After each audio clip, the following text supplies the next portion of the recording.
Under 2 minutes to go now, folks, before we get started with the first heat, the first championship race here at the 2018 World Rowing Under-23 Championships, Poznan.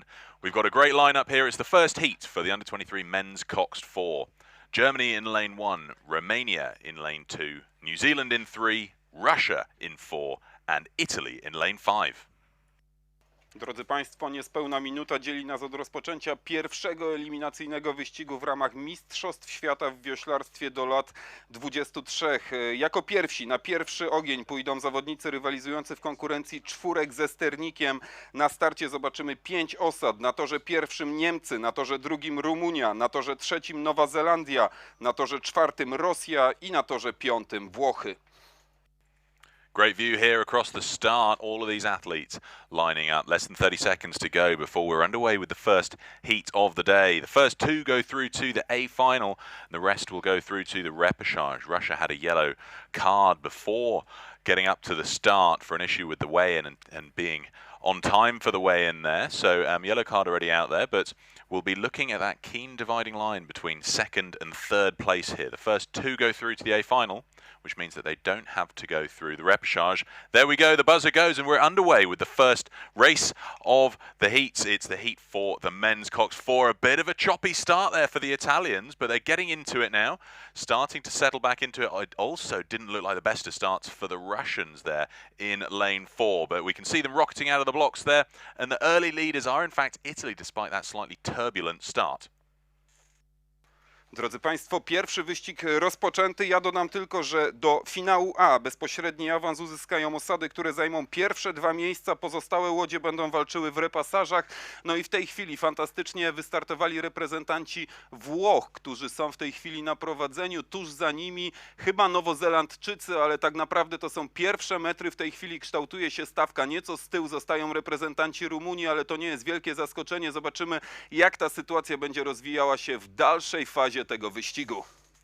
So we're going through 300 meters. These crews now starting to stride out into their race rhythm. Italy have the lead at the moment, and they're starting to settle down to 38. Currently in second place, Germany, just a canvas down on those leaders in Italy, although they haven't really strode out yet, and they're starting to pull back on terms. The other 3 boats in the centre lane starting to drop back. They're a bit more than a length off the lead now as we come up towards 500 meters in.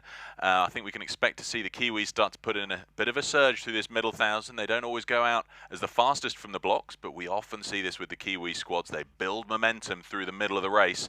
Going through 500 then, Germany have taken the lead. They're out in front, 1:30.84 their time to 500, just a smidgen ahead of Italy for second. We've then got that crucial dividing line between a place in the A final versus having to go through the repechage. New Zealand currently in third, trailing 2 seconds down, but they've got a length up on Romania, who in turn have a length up on Russia. Rywalizacja za nami już 500-600 metrów. W tej chwili na prowadzeniu reprezentanci Niemiec, którzy rozpoczęli w bardzo mocnym tempie. Oni w tej chwili płyną na 39 machnięć wiosłem i w tej chwili są na dość wyraźnym prowadzeniu. O drugie miejsce walczą w tej chwili pozostałe osady. Tutaj walka toczy się między Nowozelandczykami, Rumunami i Włochami. Nieco z tyłu zostaje osada rosyjska, która została jeszcze przed startem ukarana żółtą kartką, o czym dotychczas Państwu nie wspomniałem. Well, it's a good start for Germany. They're moving out in front now and starting to build that advantage over Italy as we go through 850 meters. They're coming into sight of our commentators out there on the course, so let's jump straight into the action. Robert, how's it looking? It is so close, Pete. Germany and Italy, the 2-4s in the outside lanes, as you were describing earlier. It was the Italians who had the early lead, but Germany reached the 500-meter split marginally ahead of them, just 0.02 of a second. And New Zealand in the centre lane, desperately hard to try and get into one of those 2 direct A-final qualification slots. And the leaders coming up to the halfway mark, and it's going to be the Germans who are hanging on to it by less than a canvas ahead of Italy, then a third of a length back. We've got New Zealand, followed in 4th place by Romania, and on this occasion at least the Russians well out of the running in 5th. Witam Państwa bardzo serdecznie w popołudniowej serii wyścigów na Mistrzostwach Świata do lat 23. Z tym wyścigiem rozpoczęliśmy walkę o medale. Przed nami 2 biegi eliminacyjne czwórek męskich ze sternikiem. Pierwsze 2 bezpośrednio awansują do finału, kolejne 2 powalczą o miejsce w finale w piątkowych repasażach. Na półmetku na prowadzeniu osada niemiecka, na drugim miejscu osada z Włoch. Z kolei na trzecim miejscu w tej chwili osada Zelandii, która zaciekle walczy, by wywalczyć jeszcze jedno z tych pierwszych 2 miejsc dających awans bezpośrednio do finału A. Well, it's still Italy and Germany. You have all the running, less than 6 feet in it, less than a couple of meters between first and second, but they're having to work it, both at 37 strokes a minute, as New Zealand trying to come back on terms. And what we're seeing is experience counting. Many of these athletes with previous experience at under 23, some of them coming up from junior level last year. Let's see how the picture's panning out with Martin and Waldeck. Yeah, about 600 metres left to go. The Germans look in the lead. Kiwis coming back a little bit into it. Good third 500 from them. They've got to finish in the first 2. The Italians are really challenging the Germans, and they've had a great third quarter. I think the Italians are going to go through maybe just in the lead from Germany, stroked by Antonio Casconi, the 19-year-old from Posillipo. Yes, it's Italy that go through with their bows just in front of that German crew, stroked by Lucas Geller from the Krefelder club. The Kiwis back in third place, and that's really important that Ben Taylor finished second in the Junior 4s last year. The man from Avon in the South Island, he's really got some work to do to get his 4 into contention for a direct qualification through to Final A. 350 metrów do mety mają zawodnicy w pierwszym wyścigu, no i od razu wielkie emocje. Ekipa Niemiec na prowadzeniu, ale tam mocno naciskają Włosi. Dosłownie dziubek łodzi tracili na 1500 metrów i na trzecim miejscu czający się Nowozelandczycy, którzy rozpoczynają długi finisz i będzie ta walka o te 2 czołowe miejsca do ostatnich metrów bardzo zacięta. So you heard the excitement in Waldeck's voice there, Pete. All to play for in the last 200 metres. It's winding up, Martin. The Kiwis are going to 37, which is high for them. They're starting to build up for a sprint finish. They're in third. They're the ones in the hot seat. They're going to need support coming to the last 200 metres. Can they get into second? They're closing in on Italy with every stroke now. Ostatnie 200 metrów inauguracyjnego wyścigu Mistrzostw Świata do lat 23. Walka toczy się o 2 miejsca premiowane awansem do finału A. Walka pomiędzy Niemcami, Nową Zelandią i Włochami. To te 3 osady walczą w tej chwili o zajęcie 2 pierwszych lokat i za moment przekonamy się, komu uda się ta sztuka. The Italian reaction's furious. They've gone up over 41 strokes a minute to fend off this late challenge from New Zealand. I think they're going to cling to second place as we come up to the line. Germany under increasing pressure again. I think they're just going to hold the win here. No, the Italians take it. Italy take it ahead of Germany for second. New Zealand take third place, and then coming in for fourth here we have Romania, and then coming in for fifth place in the centre lane there, Russia. So good news for Italy and Germany. They go straight through to the A final. We'll see the rest of these crews again in the repechage. No i znamy rozstrzygnięcia pierwszego wyścigu rozgrywanego tutaj na torze regatowym Malta. Zwycięzcami biegu eliminacyjnego w czwórkach ze sternikiem reprezentanci Włoch. Tuż za nimi ze stratą zaledwie 0,6 sekundy finiszowali Niemcy i te dwie osady zapewniły sobie awans do finału A. Bezpośredni awans pozostałe osady, czyli reprezentanci Nowej Zelandii, Rumunii i Rosji, która przypłynęła do mety z dużą stratą, będą walczyli w repasażach. So the results there of that first heat for the men's Coxed 4. Italy won that in 6:19.54 ahead of Germany, 0.6 of a second behind them. Those two go through to the A final, and then we'll see New Zealand, who are third, Romania, who are fourth, and Russia, who are fifth. We'll see them again in the repechage. So the next race is already underway. It's the second heat of the men's Coxed 4. They're just coming up towards 500 metres in, but let me tell you who's taking part first. We've got Australia in lane 1, Ukraine in lane 2, Denmark in 3, USA in 4, and Great Britain in lane 5. Kolejny wyścig rozpoczęty to drugi bieg eliminacyjny w rywalizacji czwórek ze sternikiem. Na torze numer 1 reprezentanci Australii, tor numer 2 to Ukraina, na torze trzecim Duńczycy, tor czwarty to Stany Zjednoczone i na torze piątym reprezentanci Wielkiej Brytanii. Weather's looking good today, but our big screen's suffering a bit of sunstroke, so we'll be back with that later. You can see all the live racing on other screens and or online, but they're just coming up through 600 meters in now. Currently out in front, Ukraine are having a real tussle with the USA for the leadership of this race. There's only 2 or 3 feet separating them, coming up towards 750 meters. Third place, the hot seat, Great Britain, currently at the moment a length and a bit up on Denmark and Australia, tied for 4th and 5th. Za nami 700 metrów w tej chwili na prowadzeniu reprezentacja Ukrainy, na drugim miejscu Amerykanie, na trzecim miejscu Brytyjczycy. Walka podobnie jak w biegu pierwszym toczy się o to, by zająć jedno z 2 pierwszych miejsc, bo to tylko dwie pierwsze osady awansują bezpośrednio do finału A i tak jak mówię, po przepłynięciu kilkuset metrów stawka wyrównana, ale na pierwszym miejscu Ukraińcy, którzy walczą z Nowozelandczykami, Amerykanami i Brytyjczykami. Robert, not the fastest of starts for the Americans here, but haven't they had a turn of pace in that second 500? Yeah, you're absolutely right, Pete. One of the great things is that 4 of these 5 guys making their championship debut here. The only one with any experience on board, Alex Miklasevich, in the 3-seat out of the Junior 4 a few years ago, but they have taken this race by storm. Their coach, Sergio Espinosa, must be mighty pleased that they have 1 length lead at the halfway mark ahead of Great Britain, who slipped through into 2nd place ahead of Denmark 3rd. Kto dołączy do Niemiec i Włoch w finale A tej konkurencji? Na razie największe szanse mają na to Amerykanie i płynący na torze 5. Brytyjczycy. Ale to dopiero półmetek wyścigu. Często finisz rozstrzyga się na ostatnich metrach. Tak więc po 1000 metrach na razie największe szanse na awans. Stany Zjednoczone i Wielka Brytania. Yeah, Great Britain on the grandstand side, moving up through the field. As I said, they were just placed 2nd, ahead of Ukraine at the halfway mark. The Great Britain 4, 3 of whom have stepped up from last year's bronze medal Junior 8. 3 of these guys, including their Coxed, Gavin McWilliams from Oxford Brookes University. But as this new unit really beginning to try and challenge the Americans. Let's see how things pan out down through the 3rd quarter from 1500. Thanks, Robert. A great row from the Americans. Padboy, Viggo Hoyt and Daniel Miklasevich from Brown University, 22 and 21 years of age. They've put the power in from Bill Creedon, 20 years of age, from Cal, one of the Golden Bears.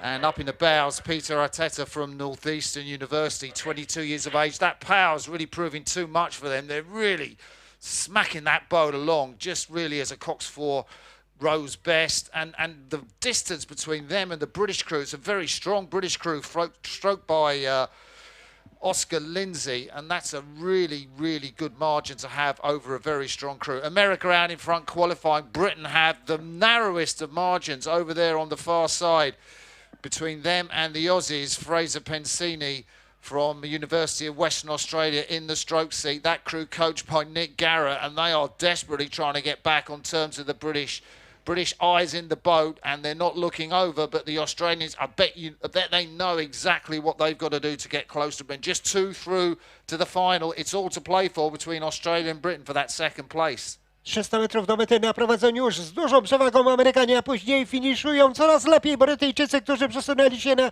drugie miejsce. Na trzecim są Australijczycy, słabną Ukraińcy i daleko z tyłu zawodnicy Danii. Pierwsze miejsce już wiadomo kto, ale o drugie będzie do ostatnich metrów. Bardzo zacięta walka. And I wonder, Peter, if the experience of these Australians, 3 of them rode in the Coxless Fours event at Lucerne, will see them through the British in the last 200. I'm wondering exactly the same thing, Martin. They've started to really wind it up now. They're over 40 strokes a minute. Fraser Pensini really starting to wind it up for the sprint finish that they're going to need. But so are the Brits. Oscar Lindsay takes them up to 42, and they're starting to pull away from the Aussies with less than 200 to go. To już ostatnie decydujące metry tego wyścigu. Niemal pewni awansu Amerykanie, którzy z wyraźną przewagą w tej chwili na pierwszym miejscu, ale toczy się zażarta walka o drugie miejsce premiowane awansem. W tej chwili największe szanse mają Australijczycy i Brytyjczycy. Zaraz zobaczymy, kto lepiej będzie finiszował. An amazing performance from the USA here, dominating this second heat for the men's Coxed 4. They cross the line for the win, and then Great Britain are pulling away from Australia. Looks like they're just going to hold on to 2nd place there. They do so half a length up on Australia, who take 3rd, who have half a length on Ukraine for 4th, and then coming in for 5th place here, we have Denmark. So the USA and Great Britain go straight through to the A final. We'll see Australia, Ukraine, and Denmark again in the repechage. No i zgodnie z przewidywaniami Amerykanie wygrywają drugi bieg eliminacyjny w rywalizacji czwórek ze sternikiem z dość dużą przewagą. Druga osada, która bezpośrednio awansuje do finału, to reprezentacja Wielkiej Brytanii. Na trzecim miejscu ukończyli Australijczycy, czwarta pozycja dla Ukrainy, a na ostatnim, piątym miejscu zakończyli Duńczycy i to te trzy osady powalczą o dalsze pozostanie w walce o medale w repasażach. So official results are in. USA won that in 6:18.41. So they go through to the A final along with second place finisher Great Britain. And therefore we had Australia in third, Ukraine fourth and Denmark fifth going to the repechage.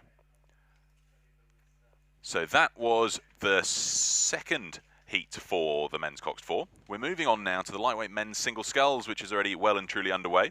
6 sculler lineup here. We've got Uncas Batista for Brazil in lane 1, Zachary Hees for USA in 2, Yunus Ningelen of Germany in lane 3, Ninos Nikolaidis for Greece in 4, Enes Yenipazali for Turkey in 5, and Mikhail Kushtain for Estonia in lane 6.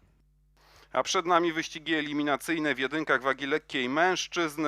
Tutaj o prawo awansu walczy zdecydowanie więcej osad, dlatego pierwsze 4 osady z każdego wyścigu eliminacyjnego zakwalifikują się do ćwierćfinałów, a pozostałe osady będą musiały walczyć w repasażach. W tym biegu, który rozpoczął się przed chwilą, na torze numer 1 reprezentant Brazylii, tor numer 2 to Stany Zjednoczone, tor numer 3 to Niemcy, na torze 4 Grecja, na torze numer 5 reprezentant Turcji i na torze numer 6 reprezentant Estonii.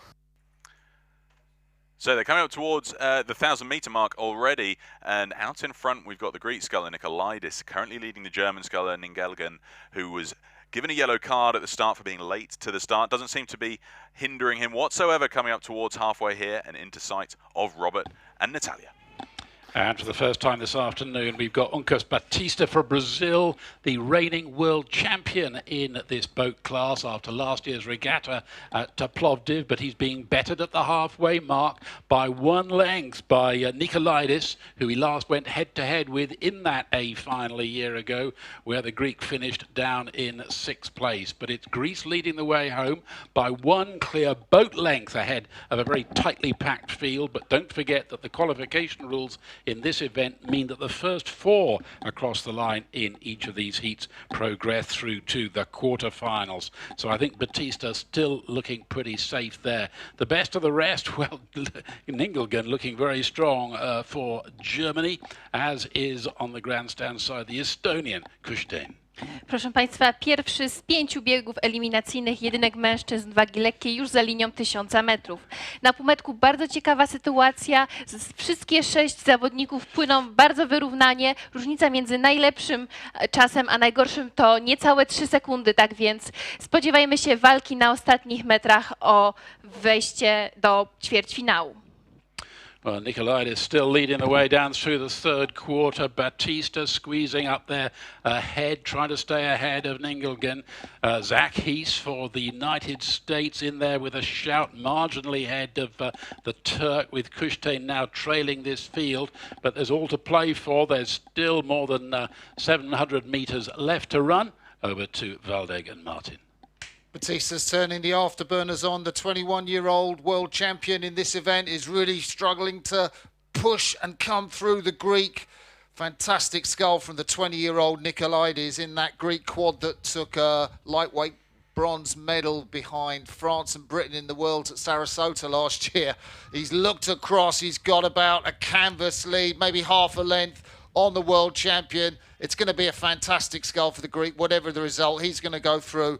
In third place is Jonas Ningelen from Ruder Club Alemania, 21 years of age. He's battling hard with Zach Hees from the American University of Virginia over there on that far side of the course away from the grandstand.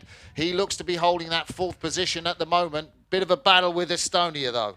Grek Nikos Nikolaidis na prowadzeniu, 6. zawodnik ubiegłorocznych Mistrzostw Świata do lat 23 Plovdiv, a na drugim miejscu z minimalną stratą aktualny mistrz świata w tej kategorii wiekowej Uncas Batista z Brazylii. Brazylijczyk długo trzymał się troszeczkę z tyłu, teraz widać przyspiesza, doskonale rozłożył siły i on pewnie ten wyścig wygra.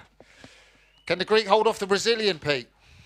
Really good question. I think that the interesting thing to see here is that whilst there's a battle going on at the front of the field, it's really hotting up for the places into the quarterfinals. The American and the Estonian are absolutely neck and neck for that 4th place straight to the quarters. The rest will have to go through the repechage, and with the number of races these guys are going to be doing, it's going to be a tough week. But the Brazilian Uncas Batista now starting to pull ahead of Nikolaitis at the front of the field. It's nearly a length out in front. Reprezentant Brazylii rozpoczął spokojnie, ale w drugiej części dystansu wyraźnie nabrał tempa, wszedł na właściwe tory i w tej chwili pewnie płynie po zwycięstwo, ale przypominam, że walka toczy się o to, by zająć miejsca w pierwszej czwórce, bo to one są premiowane awansem do ćwierćfinału tej konkurencji. W tej chwili walczą o nie Amerykanin, Niemiec, Grek i Estończyk. The Brazilian wants to stamp his authority on this field, and he does so in absolute style. He crosses the line here to win the first heat of the lightweight men's singles, a length up on Nikolaitis. 3rd place is going to be the German Skull in Nigelgen, but then it's so tight for 4th. I think it's spilled out to just about half a length. 4th place goes to Kustein for Estonia. So those 4 go through to the quarterfinals. 5th place Jonas, 5th place Zachary Heath for the USA, and 6th place Enes Yenipazali for Turkey. We'll see them again in the repechage. No i znamy już rozstrzygnięcia pierwszego wyścigu eliminacyjnego w jedynkach wagi lekkiej mężczyzn. Zwycięzcą reprezentant Brazylii Uncas Batista, a kolejne miejsca zajęli reprezentant Grecji, reprezentant Niemiec i reprezentant Estonii. To tych 4 zawodników zobaczymy w ćwierćfinałach. Pozostała dwójka, czyli reprezentant Stanów Zjednoczonych i Turcji, powalczą w repesażach.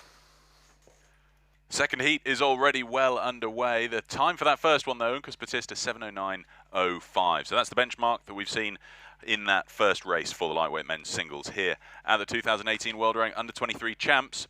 The second one is well underway now. So we'll jump straight to that. It's already quite a spread out field here. We've got Omar Arma for Egypt in lane 1, Jakub Popelka for Slovakia in lane 2, Marlon Kolper for Belgium in lane 3. We were due to have the Romanian sculler in 4, but he's had to pull out for medical reasons. We've then got Obeduk Tibben for Netherlands in 5 and Dimitri Mosselli for Italy in lane 6. Rozpoczął się już kolejny wyścig eliminacyjny w jedynkach wagi lekkiej mężczyzn. Na torze pierwszym reprezentant Egiptu, na torze drugim reprezentant Słowacji, tor trzeci to Belgia, tor czwarty Rumunia, na torze piątym Holandia i na torze szóstym reprezentant Włoch. Well, they're coming through thick and fast here. I think they're already passing 1,500. So let's jump straight to the action. Martin, how's it looking? Dimitri Mosselli, the 21-year-old from the Tritium Club in Italy, well out in front of the Dutch sculler Obeduk Tibben, the 19-year-old from Skadi. They're very well spread out. To his right is Marlon Kolpart, just 18 years of age, the Belgian sculler. And then really just bringing up the field at the back, you've got Jakub Popikela. He knows that he's going to qualify. He's well ahead of Omar Amir, the Egyptian sculler. Tutaj w tym wyścigu, tutaj na prowadzeniu reprezentant Holandii, on jest jednym z faworytów. Dirk Tibben, za nim na drugim miejscu w tej chwili Holender jest na drugim miejscu, prowadzi Włoch Morselli, na trzecim miejscu reprezentant Belgii Kalpert i później reszta stawki, ale prowadzi reprezentant Włoch Morselli. It's all yours, Pete. Thanks, Martin. Isn't it looking good for Dimitri Mosselli here? Still continuing to extend his lead over Tibben for the Netherlands. First 4 go through, so we're casting our eyes back to the line between the Slovakian Popelka and Arma of Egypt, and it's an ocean separating them, so it's looking pretty clear-cut who's going through and who's going through to the repechage. Trwa walka w drugim wyścigu eliminacyjnym jedynek wagi lekkiej mężczyzn. Na prowadzeniu w tej chwili reprezentant Włoch Dimitri Morselli, ale przypomnę, że walka toczy się o to, by być w pierwszej czwórce, bo pierwsze 4 osady awansują do ćwierćfinałów i tak w tej chwili na miejscu drugim Holender, na trzecim reprezentant Belgii, na czwartym Słowak, a na piątym reprezentant Egiptu. So it's a very different race, this second heat, compared to the first one for the lightweight men's single sculls. Won convincingly here by Dimitri Mosselli of Italy. He's got about 4 lengths up on Obeduk Tibben for the Netherlands, coming in for second place, looking really rather comfortable there, just ticking it over at 35 strokes a minute ahead of the Belgian sculler Marlon Kolper, who takes third place. And then we've got another large gap back to Jakub Popelka for Slovakia. Coming in for 4th. So those 4 will go through to the quarterfinals, and we'll see Omar Arma for Egypt in the repechage. No i znamy już rozstrzygnięcia drugiego wyścigu eliminacyjnego w jedynkach wagi lekkiej mężczyzn. Zwycięża reprezentant Włoch Dimitri Morselli, ale do ćwierćfinału w tej konkurencji awansują aż 4 osady. Na drugim miejscu przypłynął reprezentant Holandii. Trzecia pozycja dla reprezentanta Belgii. Na czwartej pozycji zameldował się Słowak. No a Omar Amer z Egiptu powalczy w repasażach. So we're going to jump straight to the next heat, which is already underway. It's a large field, this. We've got 5 heats for the lightweight men's singles. This is number 3, Nicholas Oberholzer for South Africa in lane 1. Jan Fleischner for the Czech Republic in lane 2. Wong Wai Chun for Hong Kong, China in lane 3. Antti Koirainen for Finland in lane 4. And Amit Rapi for Sweden in lane 5. Na torze regatowym nie ma czasu na odpoczynek, nie ma czasu na nudę, bo rozpoczął się kolejny, trzeci wyścig eliminacyjny w jedynkach wagi lekkiej mężczyzn. Na torze numer 1 reprezentant Republiki Południowej Afryki, tor numer 2 to Czechy, tor numer 3 to Hongkong, na torze numer 4 reprezentant Finlandii i na torze numer 5 Szwecja. Robert, we're looking at a great picture of them passing the 1000 here. Yes, and what you can see is Oberholzer for South Africa, leading by clear water. Oberholzer, the guy who came out of last year's double, it reached the A final, but he didn't finish on the podium. Let's see if he can do any better in the single scull. Leading the way ahead of Koirainen for Finland, then Fleischner for the Czech Republic and Rapi for Sweden. So the pressure point, as ever, with 4 going through to the quarter-final, is on Wong Wai Chun of Hong Kong, China, trailing in 5th. Proszę Państwa, trzeci bieg eliminacyjny jedynek mężczyzn wagi lekkiej już za linią 1000 metrów. Na prowadzeniu płynący na torze numer 1 reprezentant Południowej Afryki. Tempem 30-31 powoli mknie on po awans do ćwierćfinału. W tej chwili na miejscu 5, nie dającym bezpośredniego awansu do tego ćwierćfinału, pozostaje młody zawodnik, 18-letni reprezentant Hongkongu. Well, the Hong Kong-China sculler was some 4 or 5 seconds astern of the 4th placed Swedish sculler Rapi at the halfway mark. That's quite a margin to make up with the 4 leaders pounding along at considerable pace. Let's see how things are panning out from 1500. On that far side of the course from the grandstand, it's Nick Oberholzer, the 21-year-old. Using all that experience he got last year in the World Championships at Sarasota in the lightweight men's double. He really needs to be out in front in a race like this in the heat. He's looking to his left, and the young Czech, Jan Fleischner, 20 years of age. I saw him win gold in the junior men's quad in Rotterdam a couple of years ago. He's really battling Antti Koirainen, the Finn. Great scull from the 21-year-old, but it's the Czech who's going to go through the 1500-meter mark just a canvas in front. And then if he looks to his left, I think he's looking straight down the boat, he can see, Koirainen can see Rapi, the Swede, the 20-year-old Swede, just in 4th place. He's got that good lead over Wong from Hong Kong for the fourth qualifying place. 400 metrów do mety ma prowadzący reprezentant RPA Nicolas Oberholzer, ale na drugim miejscu jest Czech Jan Fleischner, później reprezentant Finlandii Antti Koirainen oraz Szwed Ahmed Rapi, jedynie Wong Wai Chun z Hongkongu na 5. miejscu, które nie daje awansu, ale na 1. miejscu i pewnie po zwycięstwo płynie zawodnik RPA. Well, Pete, the South Africans had a great Lucerne regatta, and it looks like they're getting off to a good start here in Poznan. Certainly looks that way. It's been a great start for Oberholzer, leading all the way and building up to 2 lengths or so at the front of the field. It's such a commanding position to be in, able to look back on your closest contenders, who for Oberholzer at the moment is the Czech sculler Fleischner, who's starting to put in a bit of a push. I think he's feeling the pressure from his left-hand side from Koirainen of Finland, but they've got a great margin between themselves and one of those places in the repechage. Duża przewaga reprezentanta Republiki Południowej Afryki, który może być niemal pewny zwycięstwa w tym wyścigu eliminacyjnym. Na kolejnych miejscach reprezentant Czech, Finlandii i Szwecji. Wydaje się, że to tych 4 wioślarzy zobaczymy w ćwierćfinałach jedynek wagi lekkiej mężczyzn. Last 50 or so meters for Nicholas Oberholzer of South Africa. He's coming in to win convincingly this 3rd heat for the lightweight men's single sculls, passing the grandstand now. It's pretty tight between Fleischner and then in the centre lane there, Koirainen of Finland. They're absolutely neck and neck. Neither one of them really putting in a sprint. I think they're comfortable with their finishing positions here. As we see Oberholzer take the win. 2nd place goes to Koirainen of Finland. 3rd, Fleischner of the Czech Republic. And then that crucial 4th place to Rapi of Sweden. So those 4 go through to the quarterfinals, and we'll see Wong Wai-chun from Hong Kong, China again in the repechage. No i znamy już rozstrzygnięcia kolejnego, trzeciego wyścigu eliminacyjnego w jedynkach wagi lekkiej mężczyzn. Zwycięzcą reprezentant Republiki Południowej Afryki Nicolas Oberholzer. Na drugim miejscu reprezentant Finlandii, trzecia pozycja dla Czecha, na czwartym miejscu reprezentant Szwecji i oni wystartują w ćwierćfinałach tej konkurencji. W repasażach powalczy reprezentant Hongkongu.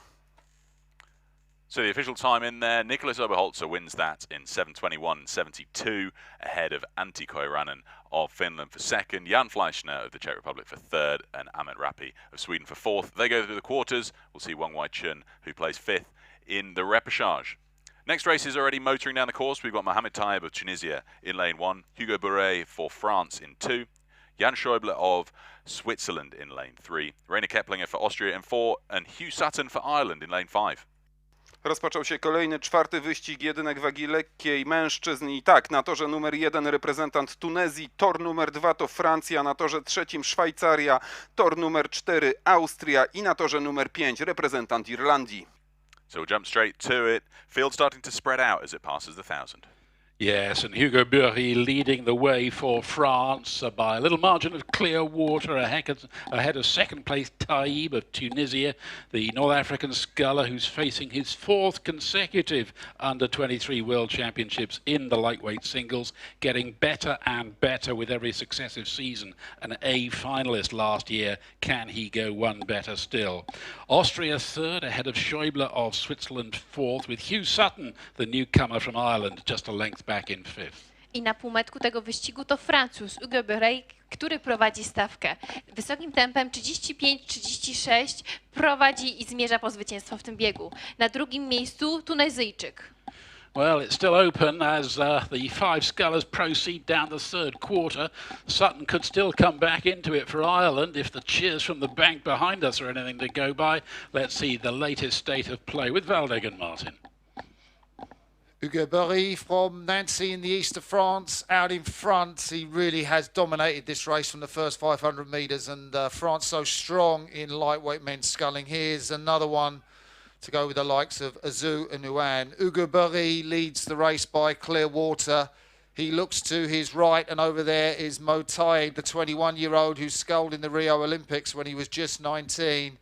And then the leading Frenchman, Bourret, looks to his left, and he will see the Austrian there, Rainer Keplinger, who stroked the silver medal lightweight men's quad, finished second behind Switzerland last year. He's in 3rd place.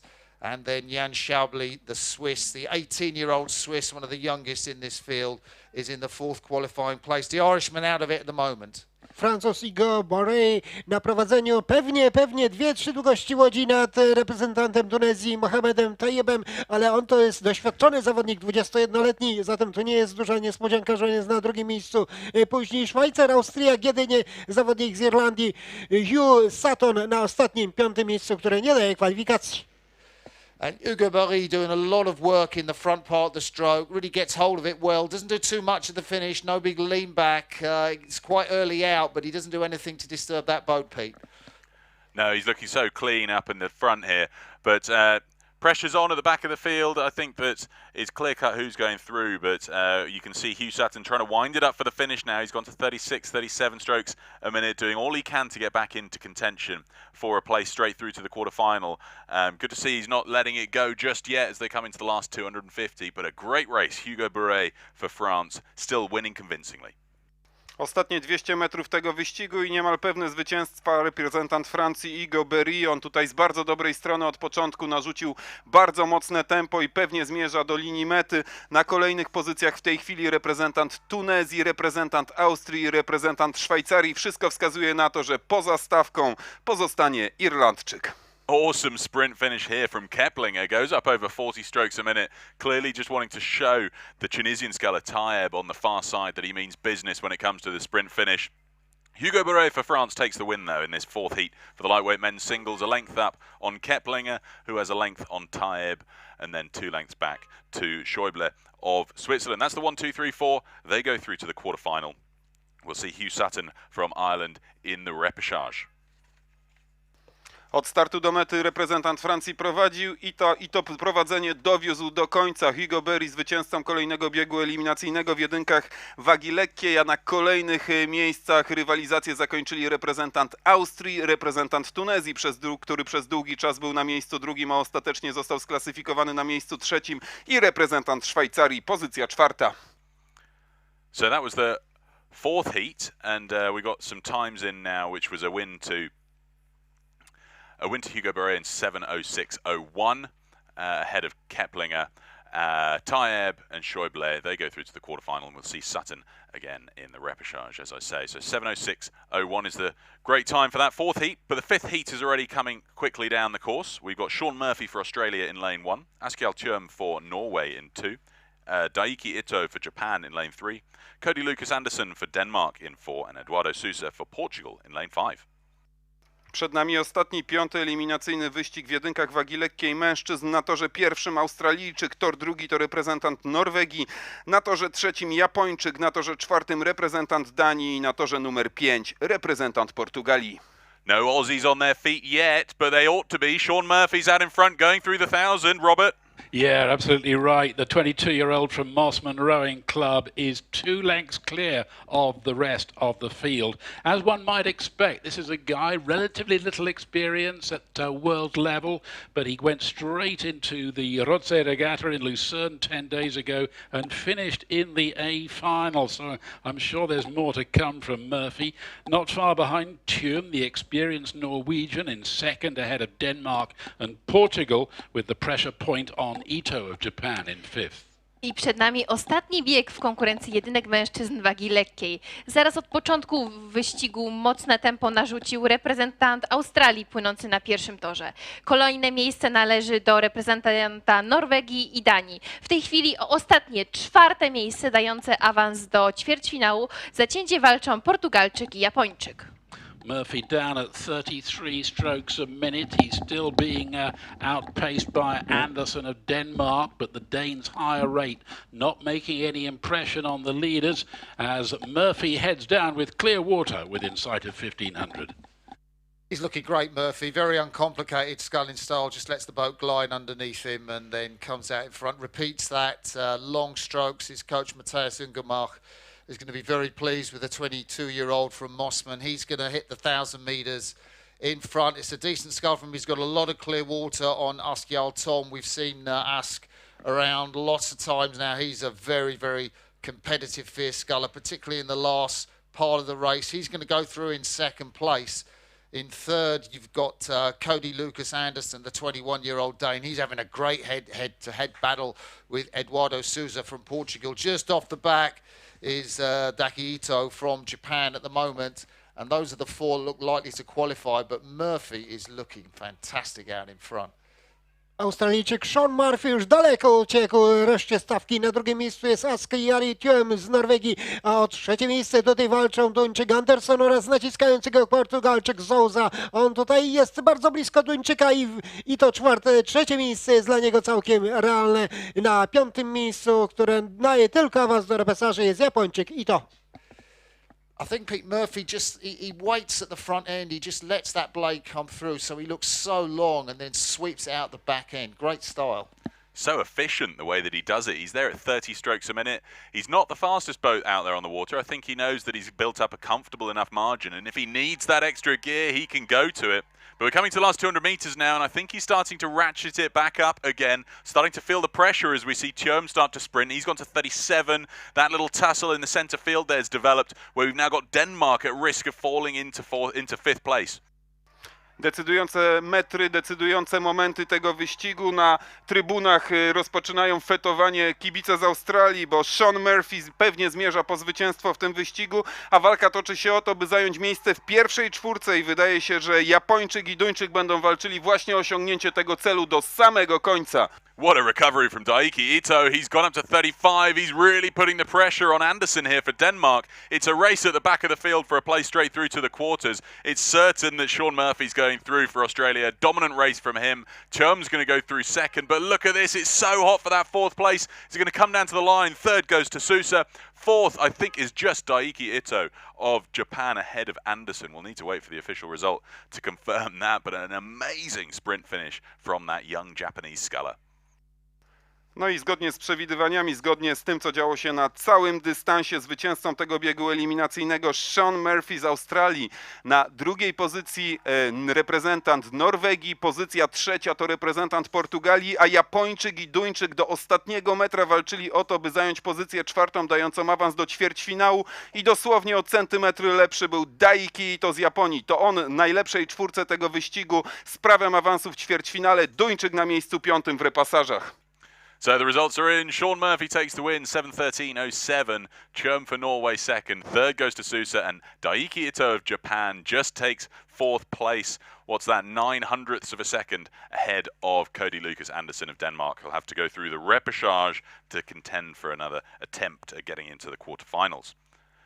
So that was the last of 5 heats for the lightweight men's single sculls. We're now moving on to the open weight, the lightweight men's pair next, which is already passing halfway. We've got Antonius Papakonstantinou and Ioannis Marokos for Greece in lane 1, Lawrence Lindorfer and Anton Siegel for Austria in 2, Alexander Demjanovic and Lucas Smith of USA in lane 3, Thomas Barreto and João Paulo Oliveira of Portugal in 4, Dimitri Mazerin and Andrei Fedorenko of Belarus in 5, and Giuseppe Di Mare and Raffaele Serio for Italy in lane 6. Przed nami kolejna konkurencja. Tym razem rozpoczynamy eliminację w dwójkach wagi lekkiej bez sternika mężczyzn. Na starcie w wyścigu, który już się rozpoczął, 6 osad, a do finału awansuje tylko zwycięzca. Pozostałych 5 łódek będzie walczyło w repesażach. Na torze numer 1 Grecy, na torze numer 2 Austriacy, tor numer 3 to Stany Zjednoczone, tor numer 4 Portugalia, na torze 5 Białorusini i na torze numer 6 reprezentanci Włoch. So it's already past halfway, but what was the story of the race up to there, Robert? Well, there's only one A final place to be had of the fastest of these 6 in each heat. And reigning world champion Giuseppe Di Mare with his new partner Raffaele Serio eager to earn his place. Italy leading by clear water ahead of Greece at the halfway. I przed nami pierwszy z 2 biegów eliminacyjnych dwójek mężczyzn wagi lekkiej. Po 500 metrach prowadzi zdecydowanie Grecja z już 2-sekundową przewagą. I po kolejnych 500 metrach na 1000 metrach 4-sekundowa przewaga włoska nad ekipą Grecji. I prawdopodobnie to oni sięgną po zwycięstwo w tym biegu. Well, it's been a brave performance by the Greeks, making the first step up from junior level last year. But can they make any impression on those Italians, Martin? I don't know, there's about 20-30 centimetres of clear water lead the Italians have got. They've gone through the 1500 metre mark ahead of the pair from Greece. In third place, it's the 2 Americans from Colgate University. But I love the way the Italians have got this pair from the Savoia Rowing Club. The 19-year-old Serio has just gone into the stroke seat ahead of Di Mare, who finished second in the lightweight pairs at the World Championships behind the Irish with Alfonso Scalzoni that time. But they are looking good. Włoska para De Mare Serio już pewnie płynie po zwycięstwo w tym wyścigu. Jeszcze patrzą na prawą stronę w kierunku Greków, ale oni już tracą sporo i Włosi raczej na pewno będą w finale tej konkurencji.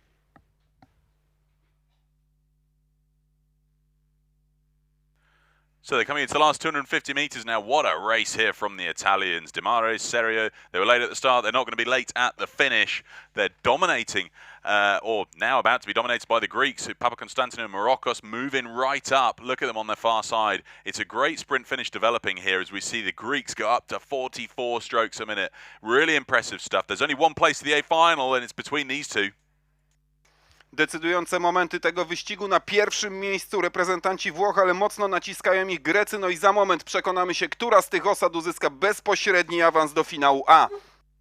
Amazing stuff here. The Greeks have motored through the Italians in the last 200 metres and they've taken the lead convincingly to the line. A sprint finish that saw them hit 45 strokes a minute. They take that one and only place to the A final. Second place goes to De Mare and Serio for Italy.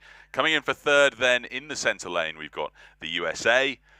And then it's a tight one for fourth here between Austria and Belarus for fourth and fifth. I think Belarus are just going to pip Austria to the line.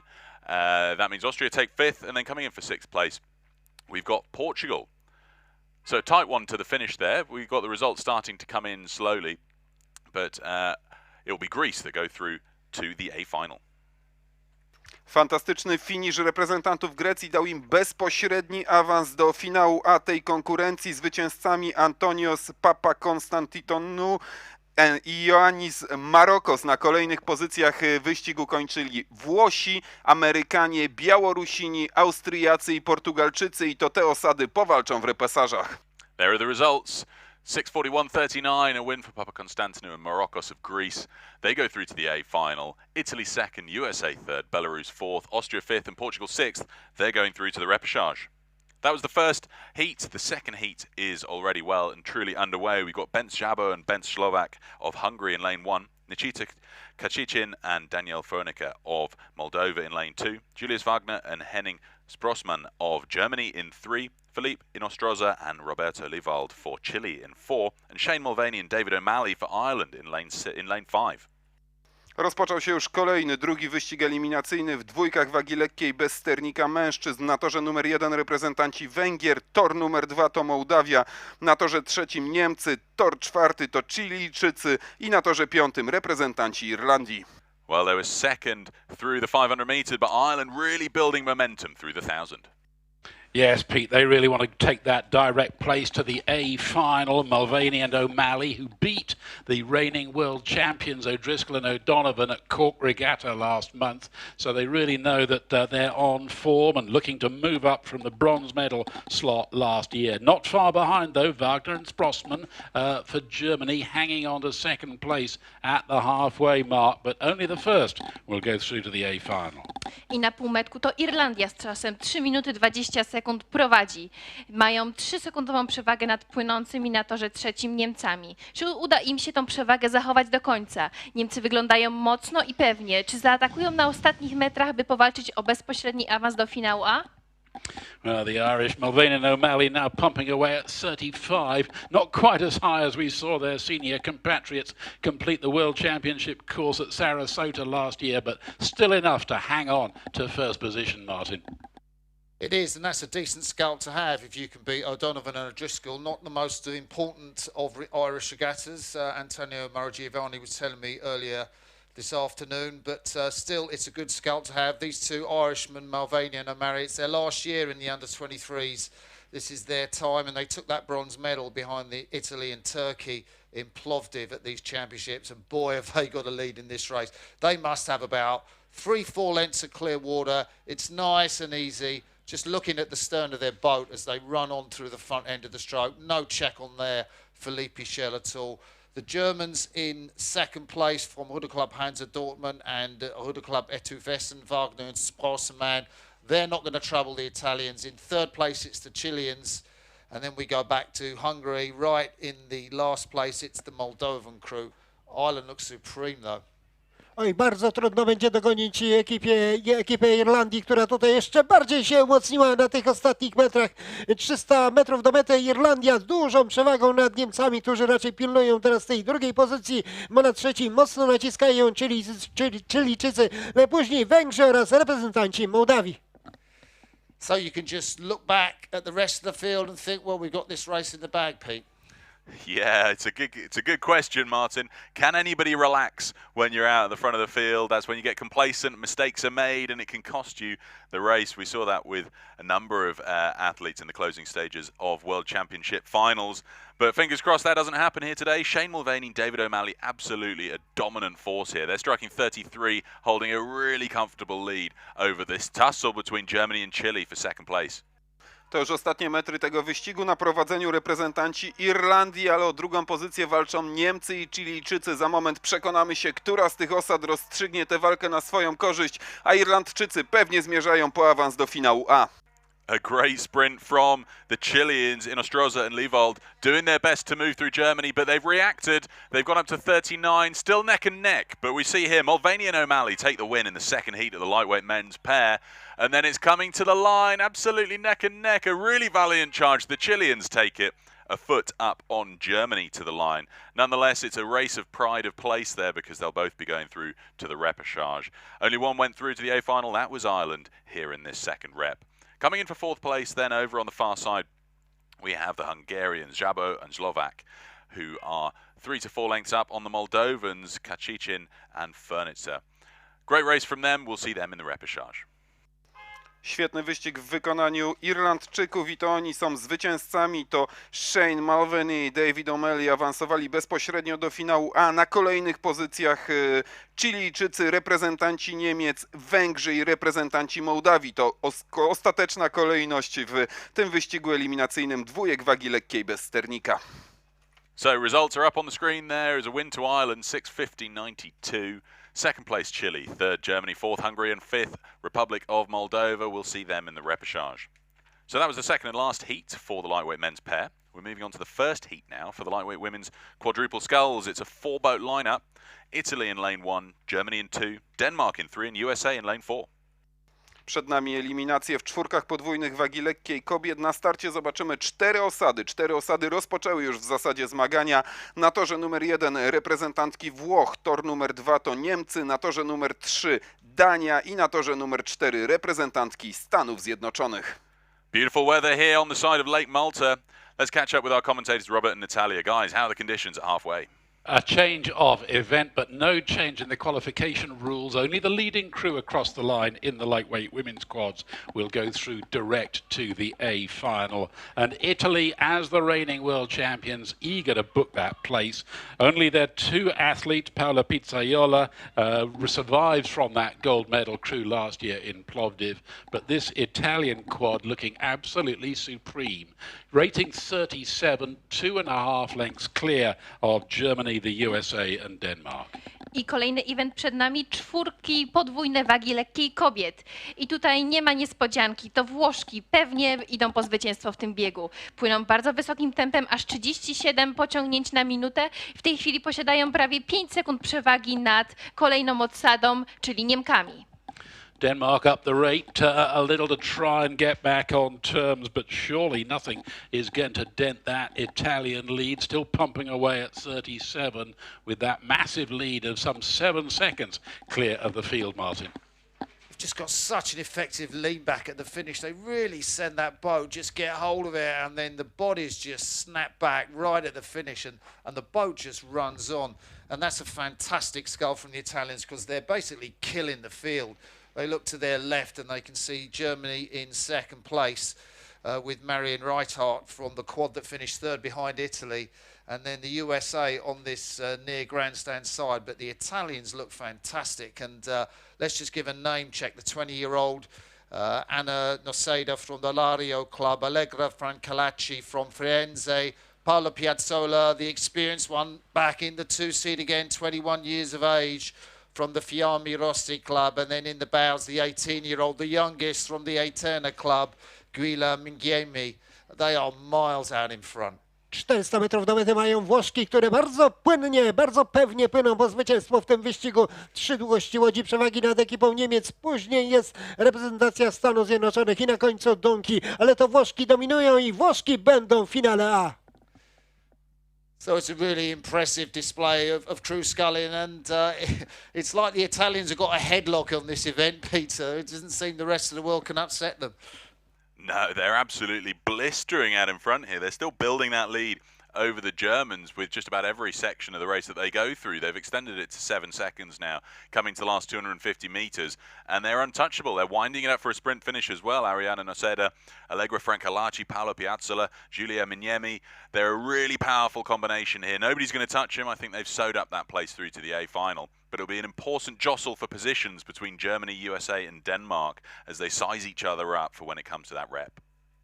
Włoszki prowadziły od pierwszych metrów tego biegu i sytuacja nie uległa zmianie na całej długości dystansu. 150 metrów do finiszu, Włoszki na pierwszym miejscu i kilkadziesiąt metrów przewagi nad drugimi w tym momencie reprezentantkami Niemiec. Kolejne pozycje to osady ze Stanów Zjednoczonych i Danii.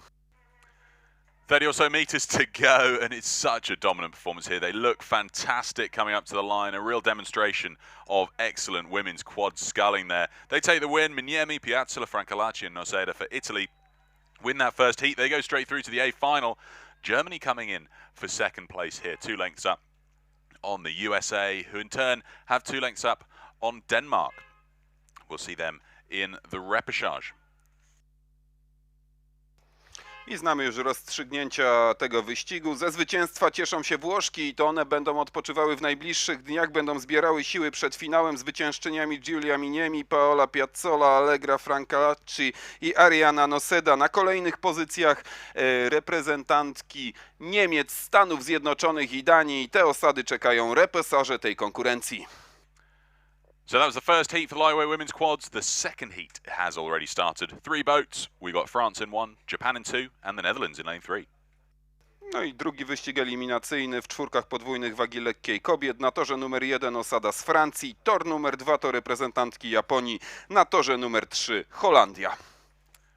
So they're already fast approaching halfway, and it's looking like a great start for the Dutch here. Yeah, they were always going to be the crew to beat on paper. The moment I looked down this start list, I thought, yep, the Dutch with 3 surviving members from last year's silver medal crew.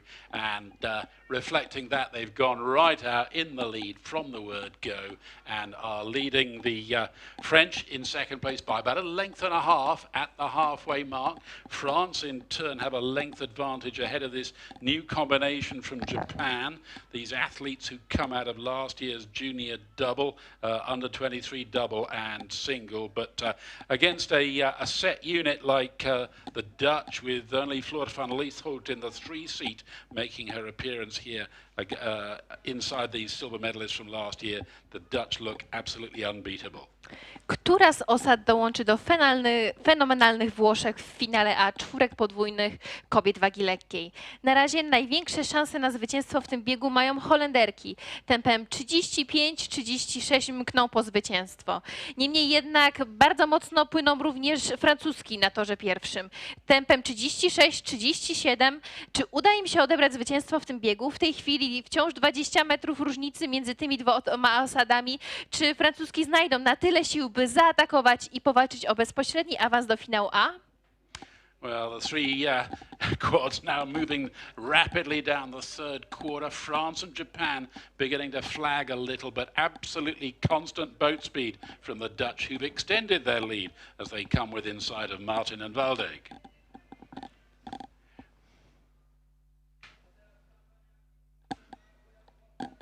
Six seconds the distance, and the Dutch, well, they were 3 seconds down on the Italians, or just a couple of seconds down at 1,000 metres. So maybe they've got quicker. Martine Veldhuis, the Neerhouse sculler, in the stroke of that boat. She stroked last year, really giving it her all as she comes with 500 metres to go. They're ahead of the French boat, stroked by the Lyon sculler, Marianne Collard, and who are looking to keep a good lead on Japan. But it's all about the time for the Dutch. So what can they do through to the last part of the race? Just checking, 4:56 through the 1,500 metres. That's about 3 seconds slower than the Italian boat. So the Dutch have still got a bit to do. Holenderki już nie oddadzą tego zwycięstwa, już do mety niespełna 300 metrów za nimi francuski, ale tracą bardzo dużo, ponad 4 sekundy na trzecim miejscu ekipa Japonii. A ja zadaję pytanie, dlaczego nie ma w tych wyścigach, w tej konkurencji, w naszej bardzo silnej konkurencji reprezentantek Polski? Okay, so the Dutch coming up to you, Pete. Yeah, they've dominated the race from the beginning here, Martin. They've been extending their lead over France all the way through the race, just like we saw the Italians do in the first heat. Seems to be they're going to have some hot competition when it comes to that A final, because the Dutch are dominating this second heat here and now, pulling away with every stroke ahead of the French, who aren't under too much pressure from Japan. So the field's starting to really spread out coming to the last 150. Holenderki od pierwszych metrów narzuciły bardzo silne tempo. Wystarczy wspomnieć, że na wszystkich pomiarach czasu miały one najlepsze osiągnięcia i pewnie zmierzają po zwycięstwo w tym wyścigu. W tej chwili na drugim miejscu reprezentacja Francji, na trzecim miejscu osada z Japonii.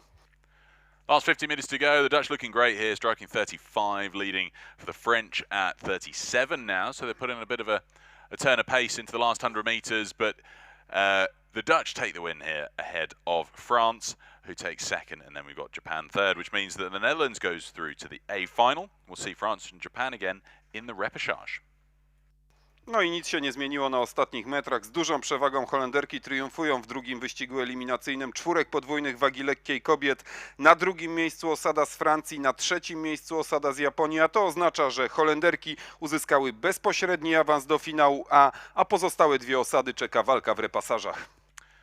So that was the second heat for the lightweight women's quadruple sculls. We're moving on to the lightweight men's now. First heat already underway. We've got Austria in 1, Germany in 2, Ireland in 3, France in 4, USA in 5 and Italy in lane 6.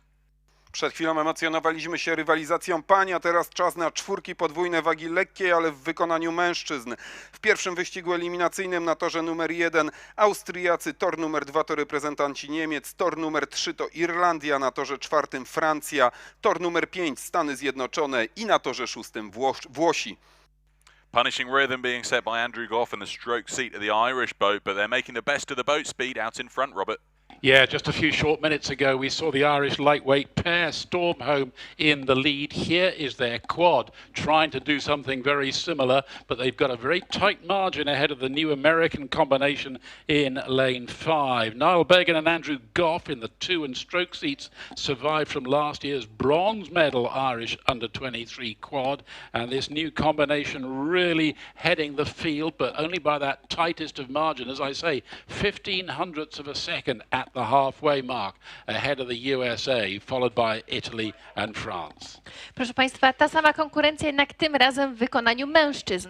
I tak samo jak w poprzednich biegach do finału A awansuje tylko pierwsza osada. W tej chwili na półmetku bardzo zacięta walka między Irlandią i Stanami Zjednoczonymi. Płyną obie osady bardzo wysokim tempem, 36-38 pociągnięć na minutę. W tej chwili na prowadzeniu minimalnie Stany Zjednoczone przed Irlandią.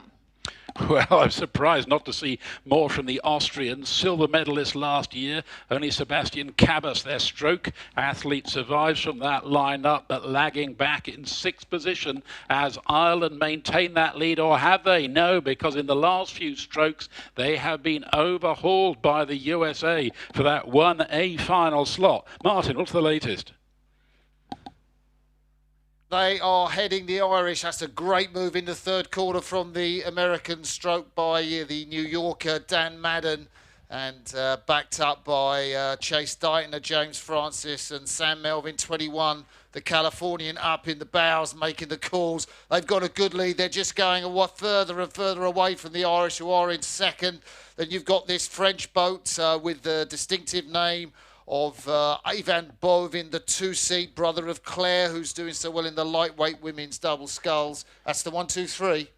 300 metrów do mety mają prowadzący Amerykanie, za nimi ekipa Irlandii, później jest Francja i Włochy. Niespodzianką dopiero 5. miejsce ekipy niemieckiej, za nimi tylko sąsiedni Austriacy. So these races with just one through, it's all to pay for in the last bit, Pete.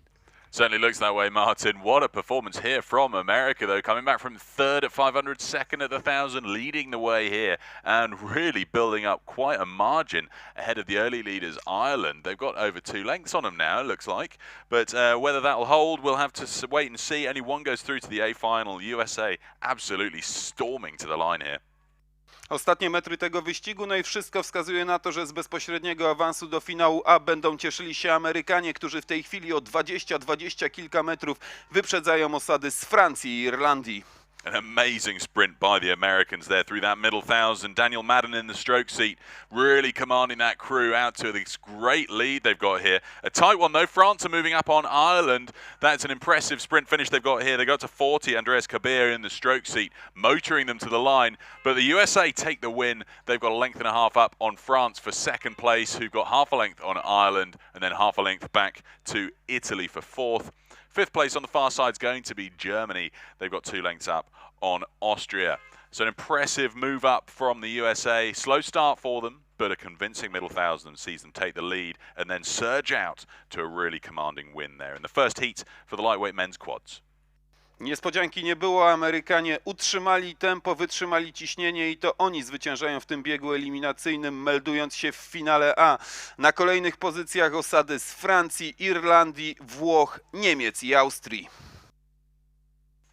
So that was the first heat. The second heat is well and truly underway. We've got Denmark in lane 1, Estonia in lane 2, Norway in 3, Spain in 4, Japan in 5 and Great Britain in lane 6. I kolejny drugi wyścig eliminacyjny w czwórkach podwójnych wagi lekkiej mężczyzn. Na torze pierwszym reprezentanci Danii, tor drugi to Estonia, na torze trzecim Norwegia, na torze czwartym osada z Hiszpanii, tor numer 5 to Japonia i na szóstym torze Wielka Brytania. Going through 750 meters, great start here for Spain, starting to surge out to the lead. Only one to go through. They're under a lot of pressure from Denmark on the far side, Robert.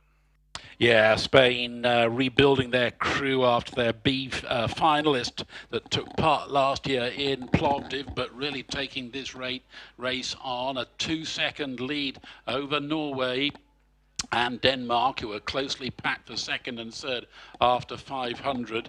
And once again, as in the previous heat, only one to go through to the A final. But I wonder whether, in fact, Denmark over on the far side, beginning to look threatening. So I suspect just as the Irish thought they had that tight lead at the halfway mark, they cannot afford to be complacent. It is Spain crossing that 1,000-meter signal, just a canvas ahead of Denmark. Then there's a little gap of clear water before we get to Great Britain in third place on the grandstand side.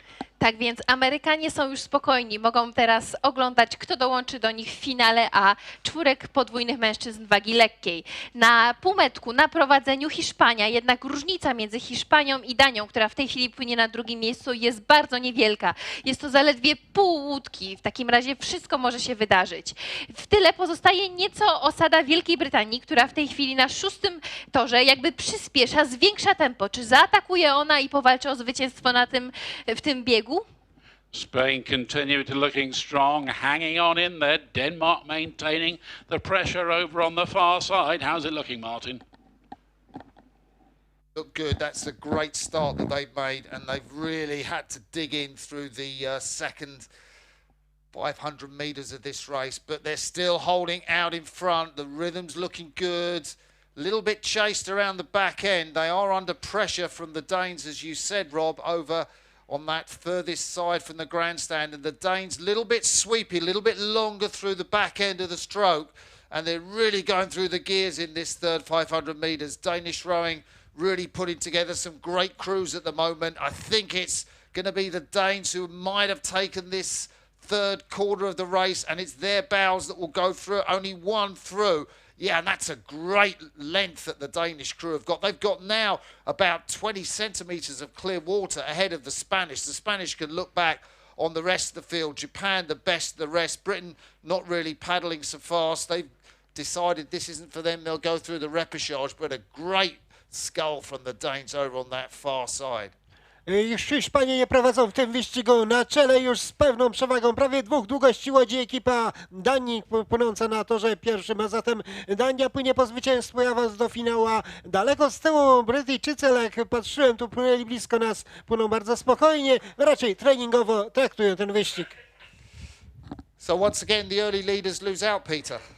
They certainly do. I mean, it's another impressive 1,000 from the second places here, which are Denmark. Friedrich Talbjerg has absolutely motored his team into the lead here. 38 strokes a minute. The Spanish have dropped off slightly. They've gone down to 34. I think they've realised that there's no point in exerting too much energy here to try and get back in to the A final. Resigned now to the repechage. Got to conserve what energy you can to save it for later. Ostatnie metry tego wyścigu na prowadzeniu Duńczycy i raczej nic nie odbierze im już zwycięstwa i awansu do finału A. W tej chwili na drugiej pozycji reprezentanci Hiszpanii, no ale ma to drugorzędne znaczenie, bo w tym wyścigu liczy się tylko zwycięstwo. It's an absolute stamping of authority here. Denmark coming in for the win in this second heat of the lightweight men's quadruple sculls. We've got Graudel, Lund, Hagemann, Talbjerg. They've moving through straight through to the A final. Despite a fast start, we have the Spanish coming in here for second place. So they're the first to go through to the repechage from this second heat of the lightweight men's quads, passing the grandstand.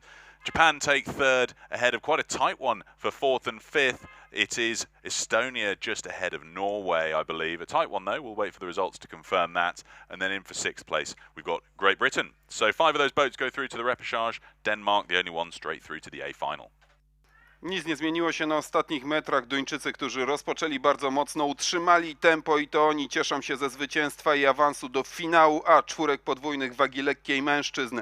Na kolejnych miejscach w tym wyścigu Hiszpanie, Japończycy, reprezentanci Estonii, Norwegia i Wielka Brytania i te osady powalczą w repasażach. So results are in. Denmark win that in 6:03.88. Spain second. We have Japan third, and then Norway just pipped Estonia for fourth place by 0.04 of a second. So Estonia in fifth and Great Britain in sixth. That was the second heat of the lightweight men's quads. We're moving on now to the men's single sculls. The first heat has started. Nikola Adioski for Moldova in lane 1. Lucas Ryan for Austria in 2, Valentin Hearn for Switzerland in lane 3, William Stannard for the Bahamas in lane 4, and Martin Gonzalez Volkmann for Uruguay in lane 5. Drodzy Państwo, rozpoczynamy rywalizację w kolejnej konkurencji. Przed nami jedynki mężczyzn i pierwszy z wyścigów eliminacyjnych. Ja powiem tylko, że pierwsze 4 osady zapewnią sobie awans do ćwierćfinałów. Pozostałe będą walczyły w repasażach i tak na torze numer 1 reprezentant Macedonii, tor numer 2 to Austria, tor numer 3 to Szwajcaria, na torze 4 egzotyczne Bahamy i tor numer 5 równie egzotyczny Urugwaj. Over in lane 1, Nikola Adioski for Macedonia, currently at the back of the field, but as we look up to the front of the field, it's Lucas Reim for Austria leading the way ahead of Valentin Körner for Switzerland. Tight at the front, but it's the first 4 to go through, so we're going to be looking at the back of the pack of that leading quadruple group of scullers at the front. We've got Gonzalez Volkmann for Uruguay in third, Stanhope of Bahamas in the hot seat in fourth place, Robert. Yeah, Austria and Switzerland swapping punches at the head of the field, but as you rightly point out, with the first 4 qualifying for the next round in the quarterfinals, the pressure point on the 5th place sculler Adioski of Moldova, of Moldova back in 5th position. So we're at the halfway mark, and it's Austria leading by half a length ahead of Switzerland. Then William Stanhope of the Bahamas, a sculler who was unfortunate enough to capsize, I remember, in one of his rounds at last year's World Championships in Plovdiv, followed in 4th place by Uruguay. Pierwszy z 5 biegów eliminacyjnych jedynek mężczyzn już za linią 1000 metrów. Na prowadzeniu w tej chwili reprezentant Austrii tempem 36 mknie po zwycięstwo w tym biegu. Tuż za nim reprezentant Szwajcarii tempem 33 trzyma się prowadzącego Szwajcara. Może tutaj okazać się, że obie osady będą walczyć o zwycięstwo w tym biegu. Na kolejnych miejscach na torze 4 Bahamy, na torze 5 Urugwaj. I wydaje się, że stawka w tym wyścigu już jest zamknięta. The sculler from the former Yugoslav Republic of Macedonia, Adioski, just crossing the halfway mark. So not his race on this occasion here in this first heat of the men's single sculls. As out of the head of the field, it's still Reim from Austria continuing to lead the way, Martin. Yes, a great race between the Austrian and the Swiss. The Austrian on the far side from the grandstand in that red boat. He's really plugging it away in this third quarter. The Swiss looks a little more controlled. Valentin Huan, the 19-year-old from the Vesne club, was in that quad that won last year for Switzerland in the juniors. He's got a long stroke, but the Austrian's been really aggressive. We've seen him, Lucas Reim, race this year in Linz at the World Cup, finished in the D final just behind Marcus Kessler of Switzerland. Nearly went sub-7 on that occasion. Did a 7:03, but I think that experience will see him through against the younger Swiss. The Austrian comes up to the 1500 metre mark with about 2 metres of clear water on the Swiss sculler. I think he's going to win this heat, and that'll put him into a good quarter-final draw. The Swiss sculler, he's going to gain experience through this, Valentin Huan, and pretty much defined in third place is Martin Gonzalez Volkmann, the 18-year-old Uruguayan sculler. Decent scull from that lad coming out of the juniors where he came 25th last year. He's looking back on the field. There's a lot of water between the various scullers in this race. The Bahamian is really taking it quite easy, William Stanhope. And then, as Robert said, the Moldovan sculler is well back in this race. Nikola Adjuski, just 17 years of age. He still has to get to the 1500 meter mark. Wewnątrzalpejski pojedynek teraz pomiędzy Austriakiem Lukasem Reimem oraz Szwajcarem Valentinem Hinem. Prowadzi Austriak i chyba już nie odda tego prowadzenia. Austria in front, Pete. Certainly is looking good for Lucas Reim of Austria, ticking it over at 33 strokes a minute. He's extended his lead over Valentin Hörner from Switzerland now to quite a convincing margin. It's well over a length you can see coming into the red boys here. First four go through to the quarterfinals. I think these leading four scullers looking pretty comfortable in their positions here. No need to burn any extra energy. They'll want to keep that in reserve for later in competition. Pomimo, że najlepszych czterech zawodników i tak ma zapewniony awans do ćwierćfinału, to zażartą walkę o pierwsze miejsce i zwycięstwo w tym wyścigu toczą w tej chwili Austriak i Szwajcar. No ale wszystko wskazuje na to, że lepszy będzie reprezentant Austrii, który ma w tej chwili około 10 metrów przewagi. The Austrian eases right off the throttle here, going down to 28 strokes a minute. We've got Hörner from Switzerland still at 31. The Uruguayan putting in a bit of a sprint finish here, going to 36.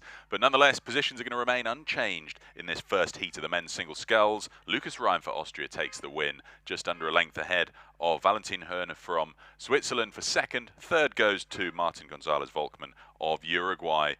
He was late at the start, he's not late here at the finish, and then in true and easy, comfortable style here, we've got William Stanhope from the Bahamas coming in for fourth place to take the last position through to the quarterfinals. And then, folks, you can see, if you cast your eyes to the left, Nikola Adjuski from the former Yugoslav Republic of Macedonia just coming to the last 250 meters. So we'll have a huge round of applause for him in a moment when he comes into the closing stages, passing us here in the grandstand. No i znamy już rozstrzygnięcia w tym wyścigu. W wyścigu eliminacyjnym męskich jedynek zwycięzcą Austriak Lucas Reim. Na kolejnych pozycjach reprezentant Szwajcarii, reprezentant Bahamów i reprezentant Urugwaju. I to te cztery osady, te cztery łódki uzyskują bezpośredni awans do ćwierćfinału. Macedończyk, który przypłynął na ostatniej pozycji, powalczy w repasażach. Results coming through. Lucas Reim won that in 7:29.42. Valentin Hörner second. He was a second and a half behind the Austrian.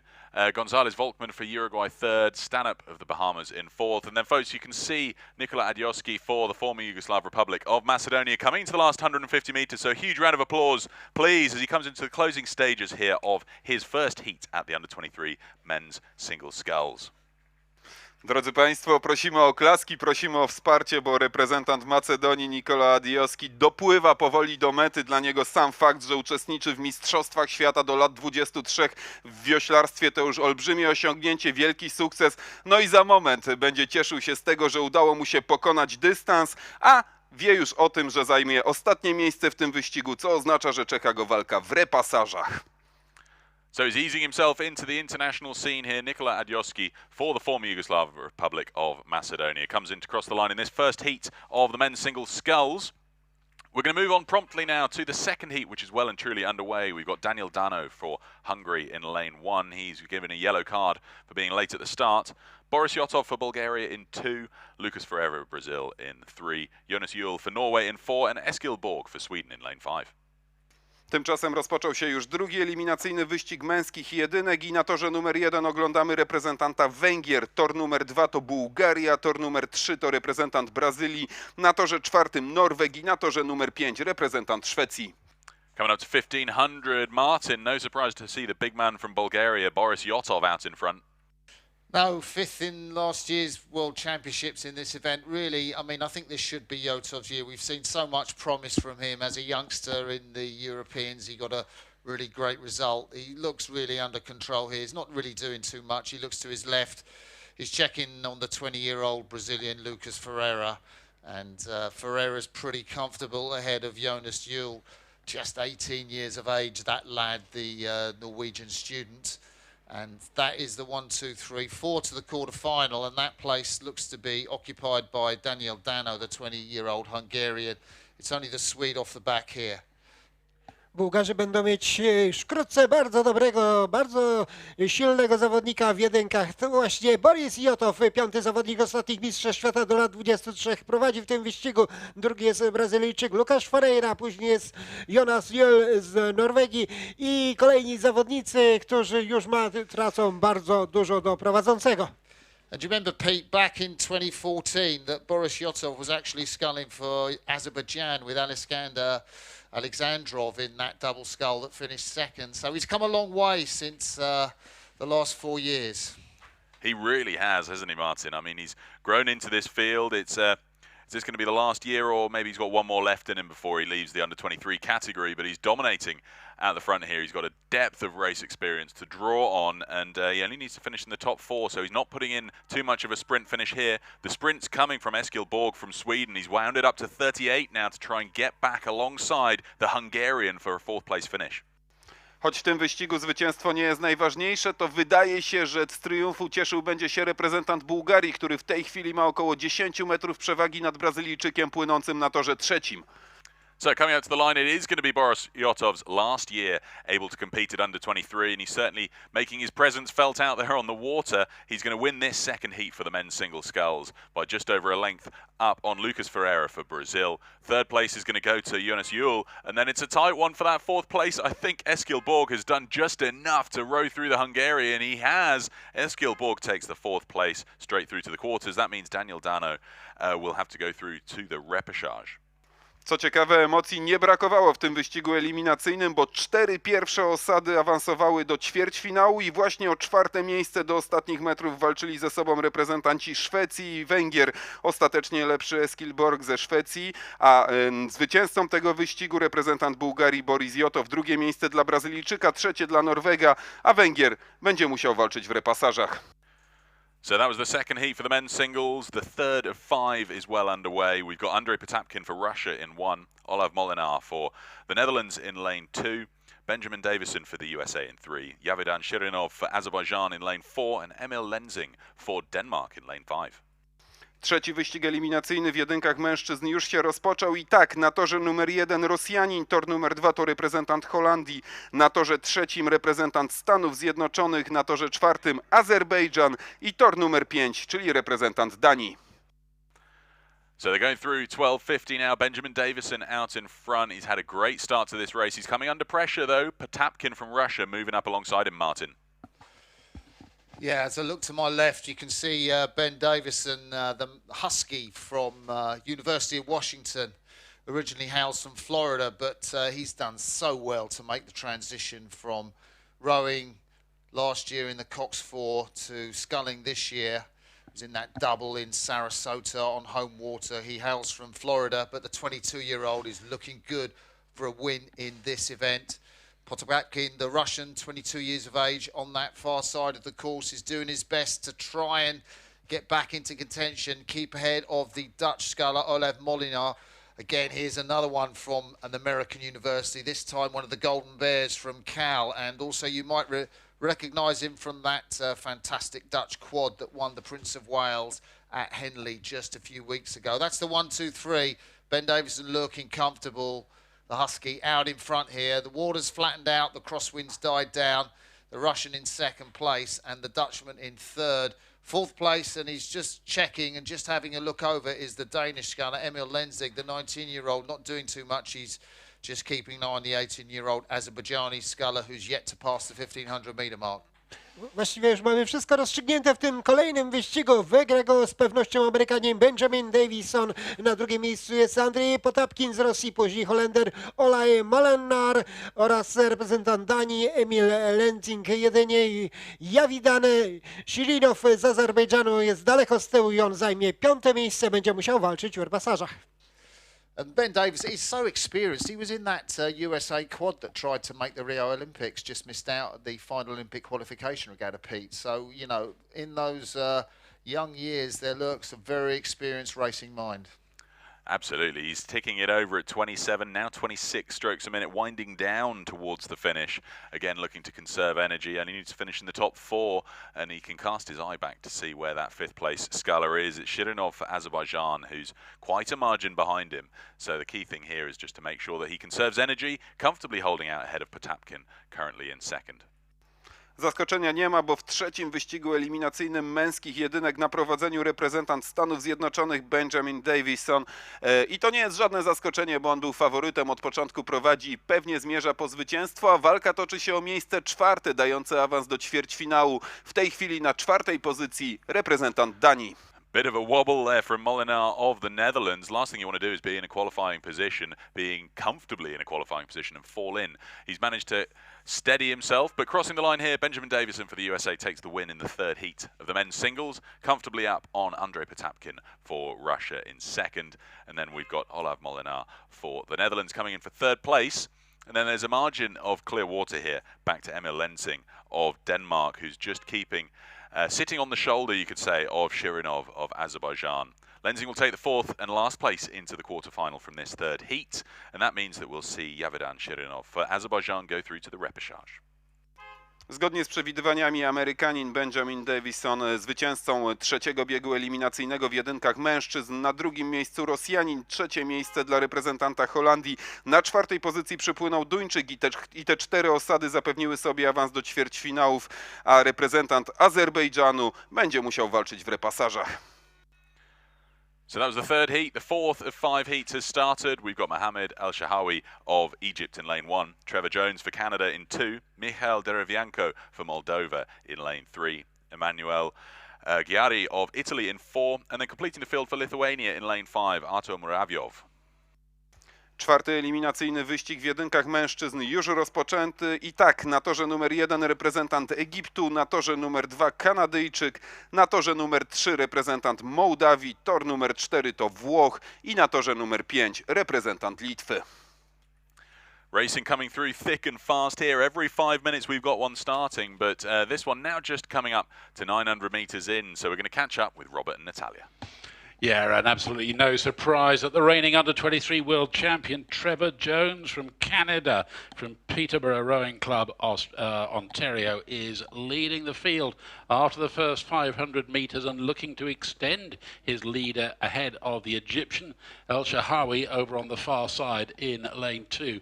And in fact, the Egyptian, as the second quarter has unfolded, has faded right out of the picture, and that could look very dangerous indeed. Emanuele Ghiari for Italy is holding on to 2nd place. Then in 3rd, Muravyov of the Lithuania. Then the Egyptian sculler, and of course it's the first 4 across the line that will proceed to the quarter-final. So all the pressure on Derevianko, the Moldovan, in lane 3. Proszę Państwa, 4. z 5 biegów eliminacyjnych już za półmetkiem wyścigu. Na prowadzeniu w tej chwili Kanadyjczyk. Płynie on bardzo pewnie, długimi, ale silnymi pociągnięciami płynie po zwycięstwo w tym biegu. Na kolejnych miejscach w tej chwili reprezentant Włoch, na kolejnym miejscu reprezentant Litwy. Yeah, it was always on paper that the pressure was going to be on the Moldovan sculler, still only 18 years of age, finished way down the rankings at the Junior World Championships last year in Lithuania, and here he is making a first tentative step, no doubt in preparation for the juniors in Račice in the Czech Republic in a few weeks' time, but finding the pressure here in his opening heat a little too hot to handle as Trevor Jones of Canada continues to lead the field, Martin. Looking to my left, just quite an upright style, quite a long stroke, but the under-23 world champion, as you said, took that race, rode through the field. Kyle Shumby, the South Africans, and Natan Vagritsky-Simchek, of course, that pole finished 7th in the Olympics. So as you know, the class of Trevor Jones, and the Canadians really looking up now. Of course, they've got Dick Tonks, the legendary New Zealand coach, running the men's squad. I don't quite know when Trevor Jones will go into that men's squad. You've got to be careful with these young under-23 athletes, but at the moment he's keeping a careful eye on the Italian, Emanuele Ghiari, 19 years of age, the sculler from the Arno club up there in Florence in 2nd place. But the Canadian, he kind of dwarfs him. He's a massive sculler. really eases his boat across the water. In third place, you've got the Lithuanian, and in fourth place, it's that Egyptian Mohamed El Shawari. And I think right out of the picture is the Moldovan Michal Derevenko, the 17-year-old, youngest in this race.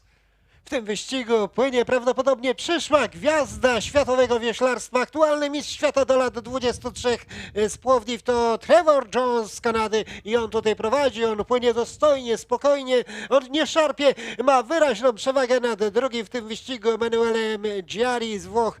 Później walka o kolejne miejsce, Artur Murawiow z Litwy oraz Mohamed El Shaharwi z Egiptu. Jedynie Macedończyk Michail Derevianko przyjechał po prostu na te mistrzostwa się uczyć. You can just see the Canadian take a bit more time around the back turn, let his boat run out, Pete. Yeah, he's looking so calm, and with that calmness, I think he's just bringing great efficiency to that boat speed he's getting here. He's dropped his rating down to 27, 28, just allowing it to run that little split second longer. And he's holding a great boat speed here, even though he's down at 26 now. He's nearly the fastest boat on the water.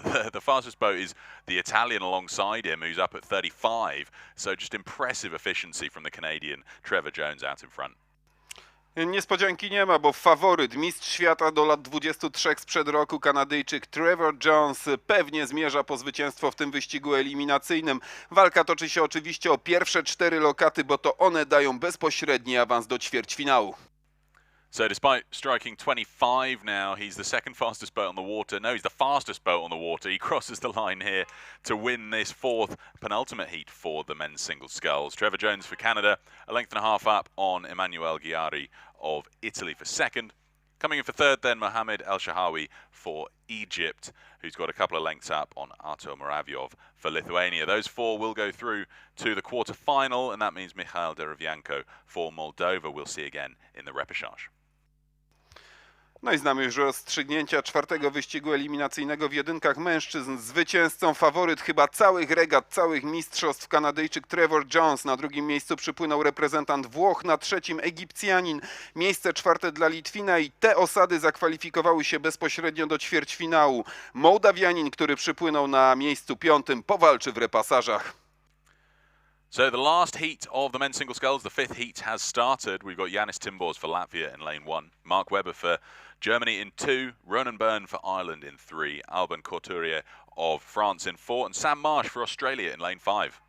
I ostatni wyścig eliminacyjny w jedynkach mężczyzn. Na torze numer 1 reprezentant Łotwy, tor numer 2 to Niemiec, na torze trzecim Irlandczyk, na torze numer 4 Francuz i na torze numer 5 reprezentant Australii. Well, they're coming up towards 1,300 metres. The Irish sculler, Ronan Byrne, smashing this so far. He's well out in front, but then it's so tight for second, third and fourth. We've got the Aussie, the German and the Latvian, neck and neck for second, third and fourth, pulling away slightly from the French sculler, Couturier. But let's find out how they're going as they come up towards Martin at 1,500. Yeah, the smile's going to be on the face of Antonio Marogiovanni, the Italian performance director of Irish rowing. He's got some great new charges here, and you can see what his work's doing. Sunita Puspura transformed, getting that great result in Lucerne next to Jamin Gamellan. And here we've got Ronan Byrne, the sculler from University College Cork, just 20 years of age. He's killing the field. He's got about a 3-length margin on his closest opponent, Mark Weber, the German sculler from Gleisner Ruder Club Hasia, coached by Martin Strongmenger. He's now clearly in that second place, ahead of the Australian Sam Marsh from Swan River, coached by Rhett Aycliffe. And they kind of look a bit in slow motion, the scullers, as they go past me. I know they're not, and I know they're hurting, but out in front, it's the vibrancy of the Irish sculler that impresses. Ronan Byrne, reprezentant Irlandii, prowadzi w tym wyścigu i on wyprzedza Łotysza Timborsa, później jest Mark Webber, Niemiec, ale on chyba nie wygląda na następcę słynnego Marcela Hackera. W tym wyścigu liczy się także Sam Marsh z Australii, jedynie Francuz Couturier jest na ostatnim miejscu, choć te ostatnie metry na pewno będą bardzo ciekawe. 200 metres to go, and Ronan Byrne for Ireland still dominating at the front of the field here. 4 to go through, and he's starting to drop the rating now, I think, comfortable in his position. He's able to look over to his left and right and see that he has got a comfortable margin out in front. Starting to build for the finish, though, the Aussie Sam Marsh up to 33. The Latvian on the far side goes to 33 as well. They're starting to wind it up just to make sure they hold a good enough margin over Couturier from France, who's now starting to build for a finish. He's got work to do if he wants a place in the quarters. Ostatnie metry ostatniego wyścigu eliminacyjnego w jedynkach mężczyzn i tutaj dominacja płynącego na torze trzecim reprezentanta Irlandii, który pewnie zmierza po zwycięstwo. Ja przypominam Państwu, że walka toczy się o to, by znaleźć się w najlepszej czwórce tego wyścigu, bo to zapewnia awans do ćwierćfinału. So Ronan Burns going to win this for Ireland, but the fastest boat on the water, Sam Marsh for Australia, has decided to have a bit of a turn of pace here, put in a solid sprint finish in front of his Aussie fans in the crowd there. He's motoring past the Latvian Timbors, but we see Byrne for Ireland take the win. Second place is going to go to Weber of Germany, and it's tight to the line. The Aussie Sam Marsh takes third in Heat 5 of the men's singles, ahead of Timbors of Latvia in fourth place, and then fifth, Couturier for France. Wiemy już, że walkę w repasażach będzie musiał jeszcze przejść reprezentant Francji, który ukończył ten wyścig eliminacyjny na ostatnim miejscu, a najlepszy reprezentant Irlandii Ronan Byrne, który prowadził od startu do mety. Drugie miejsce dla Niemca, na trzeciej pozycji Australijczyk, na czwartej Łotysz i te 4 osady zakwalifikowały się bezpośrednio do ćwierćfinałów jedynek mężczyzn. Wow, it's been an exciting first session of racing here at the World Rowing Under-23 Championships for 2018. We've got a brief break now before we get underway in just under 10 minutes' time with the second session of this afternoon's racing, which means we've got a brief moment to catch our breaths, pop to the toilet and get comfortable again. And just to remind ourselves of what we've got to look forward to for the rest of the weekend. We've got a food truck festival coming on Saturday and Sunday over in the field just to the left of the grandstand. So lots to look forward to in that.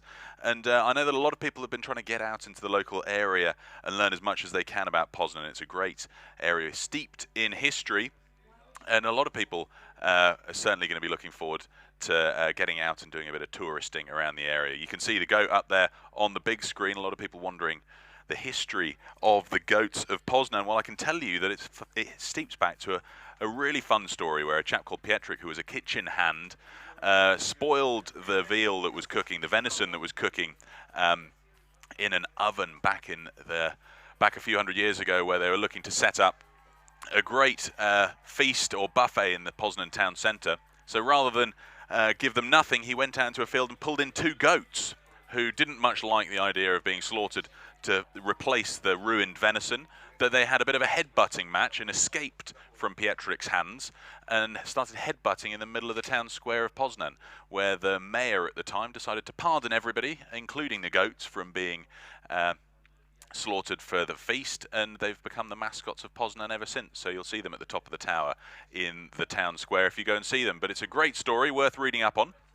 And lots more to look forward to. You can see the water park over on the far side of the course, so get yourselves over there if you want to cool down in the heat on an afternoon after racing, and make sure that as you go down the slide you shout Wielka Polska, which is the local area of Greater Poland that we find ourselves in now, Poznan being the primary city of this area.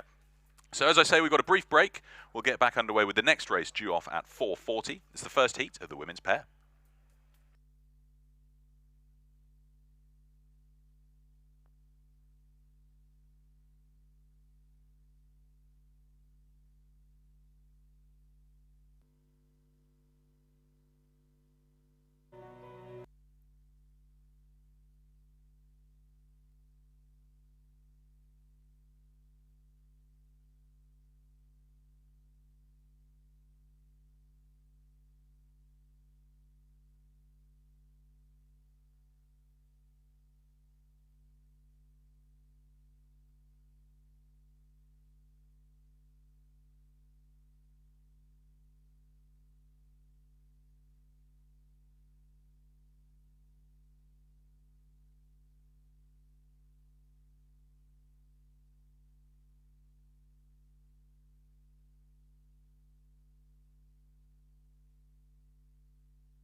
Less than a minute to go now before we get underway with racing again here at the 2018 World Rowing Under-23 Championships, Poznan.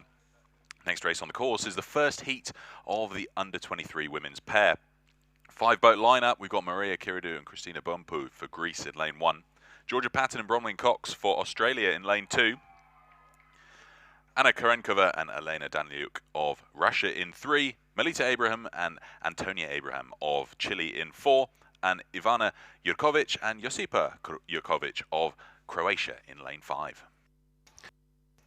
Po krótkiej, kilkuminutowej przerwie wracamy do rywalizacji w ramach Mistrzostw Świata w wioślarstwie do lat 23. Przed nami wyścigi eliminacyjne w rywalizacji dwójek bez sternika kobiet. I tak, w wyścigu pierwszym na torze numer 1 reprezentacja Grecji, na torze numer 2 Australia, na torze numer 3 Rosja, na torze numer 4 osada z Chile i na torze numer 5 Chorwatki. Wyścig w tym momencie został przerwany. Za moment dowiemy się, co się stało. So it looks like we've had a false start there up at the start for this heat of the Under-23 women's pair. It looked clean from my perspective, but clearly they're being called back to get repositioned, which means that we'll be underway in just a few moments. I couldn't spot what caused it. I'm sure we'll have that news in just a few moments' time, but clearly everybody eager to get out of the blocks there and get underway with this race. And it's certainly hot competition on there. We've got the Abraham twins from Chile in lane 4. They're the world champions at Under-23 level from last year. They set a blistering time, 7:15.66. We do need to remember that the world best time, 6:49, is the time set by Prendergast and Gowler of New Zealand back in Poznan last year. So this is a very fast course. We've seen world best times set here a number of times, certainly on the hotter days, and when there's a bit of a tailwind, we can expect some records to fall. But for the moment, we'll just wait for these crews to get themselves repositioned at the start, realigned, and we'll be underway with this first heat for the women's pair in just a few moments. Za moment start tego wyścigu, a ja powiem Państwu tylko ciekawostkę, bo właśnie na torze regatowym Malta w Poznaniu padł najlepszy w historii wynik w tej konkurencji podczas ubiegłorocznego Pucharu Świata. Dystans 2 km najszybciej w historii pokonały Nowozelandki Prendergast i Gowler.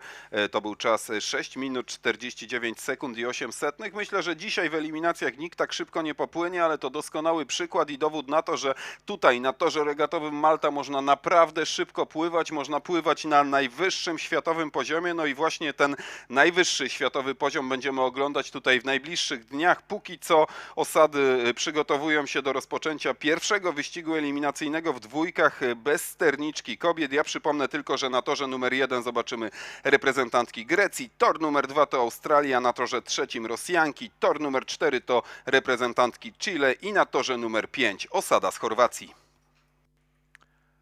So it looks like they're all back on the starting blocks. We found out what the cause of that was. It was a technical problem, so a false start not caused by any of the athletes here, which means that there'll be no penalties given out. So it'll just be a straight restart of this race in a few moments' time. They haven't been called forward to front stops. Always a little bit tense when you've got to go through this a second time in such short order. They have to go through their mental preparations. You often see the athletes slapping their legs, going through those final thoughts to make sure that they get off to a clean start and prepare themselves for what lies ahead. So in a few moments' time, we'll see them be called forward to front stops.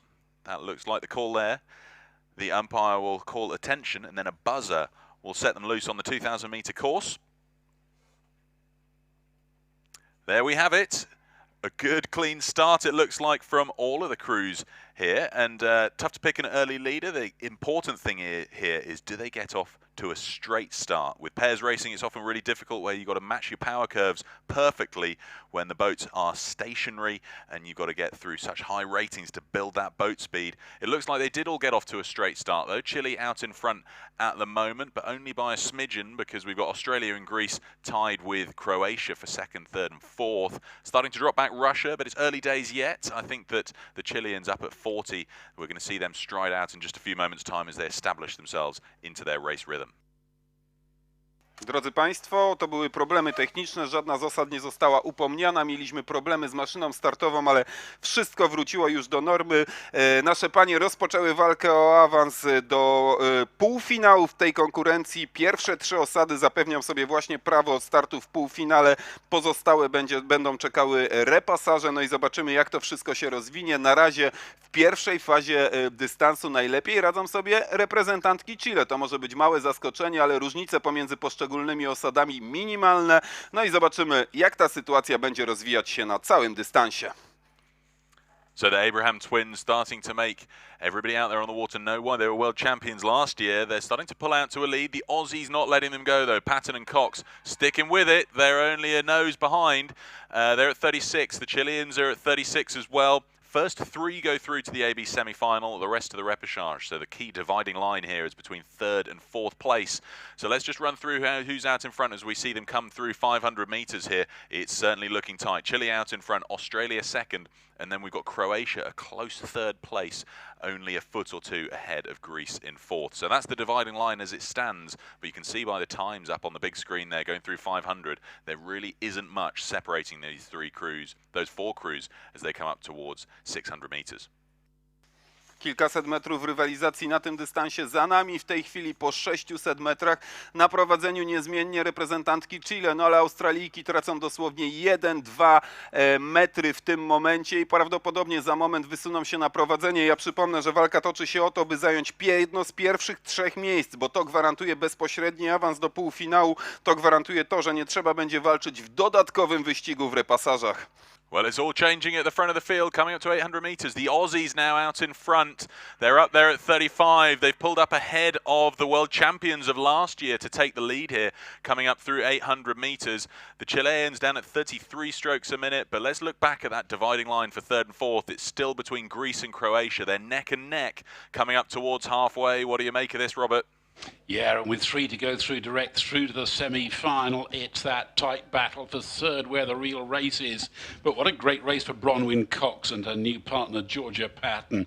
Cox, a silver medalist last year behind the Abrahams, determined to go one better, and here they are leading the way home for Australia as the leading doubles approach the halfway mark. Cox and Patton still there by a whisker ahead of the Abrahams. We talk about the Abraham twins, but don't forget that these 2 athletes are members of a quadruplets from the Abraham family, and all 4 of them row, and we see them in various guises throughout the season. It's Australia by a 1/3 of a length ahead of Chile, then in 3rd place Greece, hanging on there grimly ahead of Croatia, with Russia back in 5th.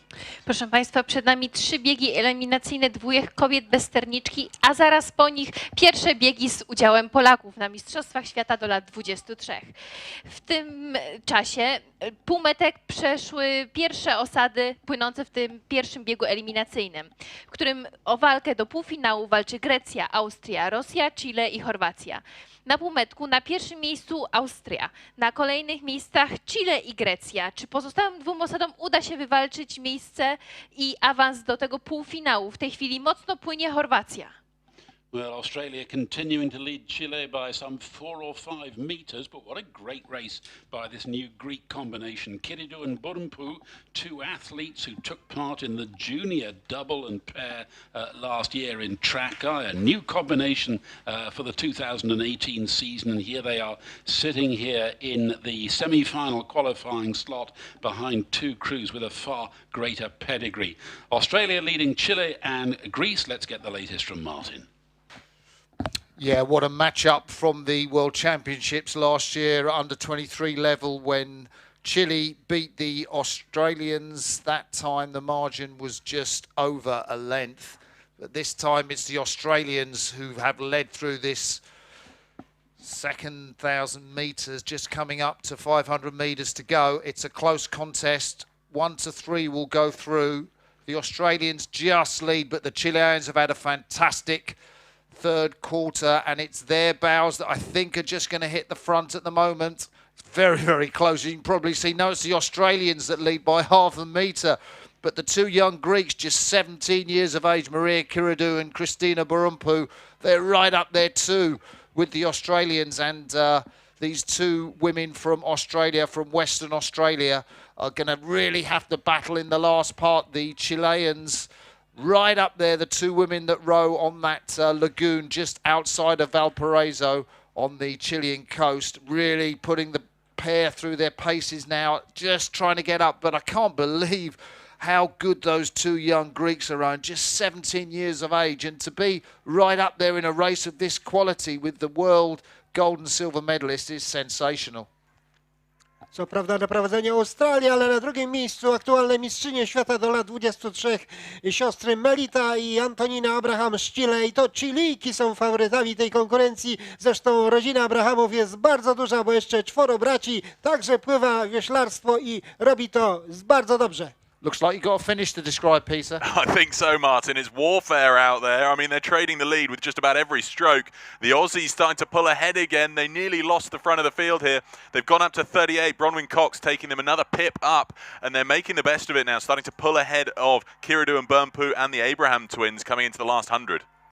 Ostatnie 100 metrów i tutaj będą emocje do końca, do ostatniego machnięcia wiosłem, bo dosłownie metry dzielą w tej chwili 3 osady na nieznacznym prowadzeniu Australijki, ale reprezentantki Chile i Grecji mocno napierają. Zobaczymy za moment, jak to się skończy. We've got the Abraham twins reacting to it now. They go to 39. They're starting to pull back in, but it's going to come down to the line. A great, exciting conclusion here. All these 3 boats are going through to the AB semi-final, but who's going to stamp their authority? It's going to be the Aussies. The Aussies take the win here in the first heat of the women's pair. They've got just over half a length up on Chile, who I believe took second, perhaps an inch or two ahead of Greece. Coming in for 4th place here then on the near side, we've got Croatia, who are 3/4 of a length up on Russia for 5th place. So an exciting conclusion. We'll see Russia and Croatia in the repechage, but that means that Australia, Chile and Greece will go through to the AB semi-final. Bardzo emocjonujący wyścig za nami. Ostatecznie najlepsze reprezentantki Australii, Georgia Patton i Bronwyn Cox, ale rywalizacja, walka o zwycięstwo toczyła się tu do ostatnich metrów. Nieznacznie przegrały Chilijki, mistrzynie świata sprzed roku, które zajęły 2. miejsce. Na miejscu 3. osada z Grecji i właśnie te 3 osady zapewniły sobie prawo startu w półfinale, bezpośrednie prawo startu w półfinale. Oto by walczyć dalej o medale w repasażach, powalczą osady z Chorwacji i Rosji, które zajęły miejsca 4. i 5. So that was the first heat. The second heat for the women's pair is underway. We've got Laura Glenn and Ruby Willis for New Zealand in lane 1. Gina Halutz and Ksenia Romanowskaya for Belarus in lane 2. Georgia Palacci and Aisha Rocek for Italy in lane 3. Larissa Verbicki and McKenna Simpson for Canada in lane 4. And Beatrice Madalena Parfeni and Maria Tivadariu for Romania in lane 5. Kolejny wyścig eliminacyjny w tej konkurencji. Na torze pierwszym reprezentantki Nowej Zelandii, na torze drugim Białorusinki, tor trzeci to reprezentantki Włoch, na torze czwartym Kanadyjki i na torze numer 5 reprezentantki Rumunii. Well, it's all changing as they come up through 12.50. The Belarusians, who are 3rd at 500, motored through the 1,000 into the lead, taking it away from the Romanians. So it's all chopping and changing. First 3 go through to the AB semi-final. So the dividing line we're looking back is currently between Canada, Italy and New Zealand. Nothing separates them as we come up through 12.50, nearing 1,300 meters already. So we're going to jump straight into the action with Martin and Valdemar. Yeah, just about 150 metres to go till they go to the 1,500 metre mark. It's very difficult to separate them, but over there in lane 2, Halutz and Ramushskaya from Belarus look to be just about out in front. To their left, it's the Italians, Palacci and Roek, and the Italians have got just a little bit of a lead over the Canadians.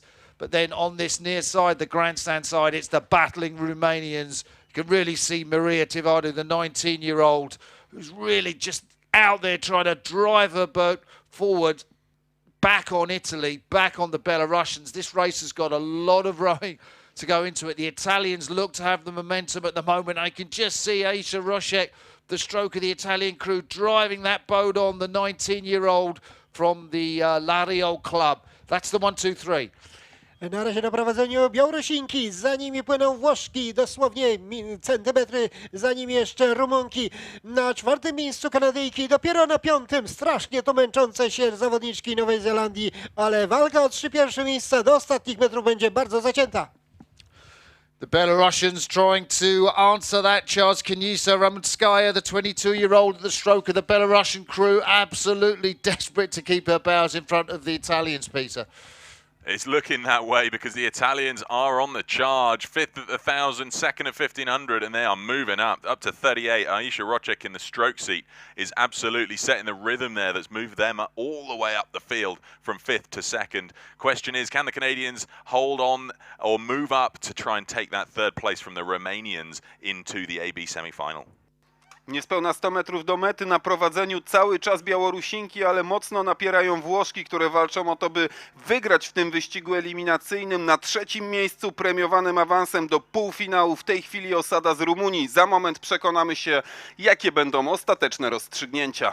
A great turn of pace from Romania. Maria Tivadariu in the stroke seat takes them to 38, and they've closed in on the Italians, who I think have burnt out now. They put in a solid charge. It wasn't quite enough to take the lead, but they may run out of juice to hold off this charge from Romania into the last 50 meters. Pretty clear cut which three boats are going through to the AB semi-final. Ksenia Ramonovskaya and Zina Halut of Belarus. Dominating performance from them. They're still holding on to the lead, but they're going to cross the line for the win. But what a performance from Romania here. Surging into second place. They take second ahead of Italy for third. Those three go through to the AB semi. We've then got finishing in fourth place Canada ahead of fifth place New Zealand. We'll see them again in the repechage. No i znamy już rozstrzygnięcia drugiego wyścigu eliminacyjnego w tej konkurencji. Zwyciężyły reprezentantki Białorusi. Na drugim miejscu osada z Rumunii, która w fantastycznym stylu na finiszu wyprzedziła trzecie Włoszki, ale te trzy osady bezpośrednio awansowały do półfinału w tej konkurencji. O pozostanie w zawodach, o to by dalej liczyć się w walce o finał, a być może o medale w repasażach powalczą Kanadyjki i osada z Nowej Zelandii. So that was the second heat for the women's pair. The third heat is underway. We've got Victoria Cid-Centelles and Nuria Puig Aguido for Spain in lane 1. Regina Salmons and Alina Hagstrom for the USA in lane 2. Emily Hegarty and Tara Hanlon for Ireland in 3. Kana Nishihara and Akiho Takano for Japan in 4. And Heidi Long and Hannah Scott for Great Britain in lane 5. Nie ma czasu na odpoczynek, już w połowie dystansu, niemal w połowie dystansu kolejne osady rywalizujące w eliminacjach dwójek bez sterniczki kobiet. Na torze pierwszym osada z Hiszpanii, na torze drugim Amerykanki, tor trzeci to reprezentantki Irlandii, na torze czwartym Japonia i tor numer 5 Wielka Brytania. This race coming up through 1,300 meters. Great Britain holding the lead at the moment, under pressure from the USA, but it is Ireland in the hot seat, just a nose ahead of Spain. Let's see how this develops. Hey, Martin. Yeah, it's an exciting battle out in front, and Heidi Long and Hannah Scott have really rode a very mature race. Heidi Long, the Marlow oarswoman, the oldest in the boat, 21 years of age. Hannah Scott from the Leander Club, coach by Pete Shepherd, the under-23 coordinator, but they are coming under enormous pressure from these two Americans. Regina Salmons, the more experienced in the boat, and Alina Hagstrom from University of Pennsylvania and Oregon State University, respectively. They are battling all the way down the course.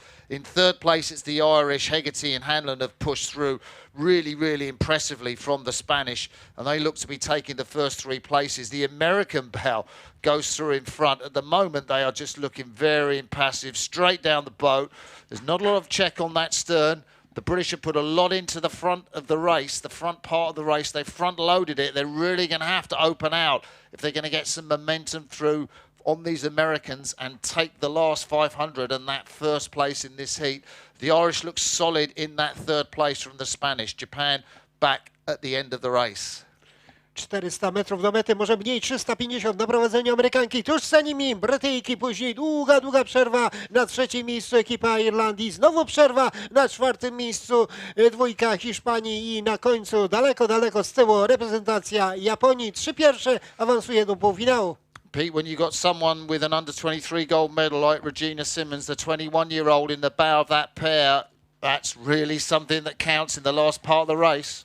Yeah, that experience is certainly holding them pretty strong here. Alina Hagstrom takes them up to 35, and they are motoring to the front now and just holding on such a commanding margin over Great Britain.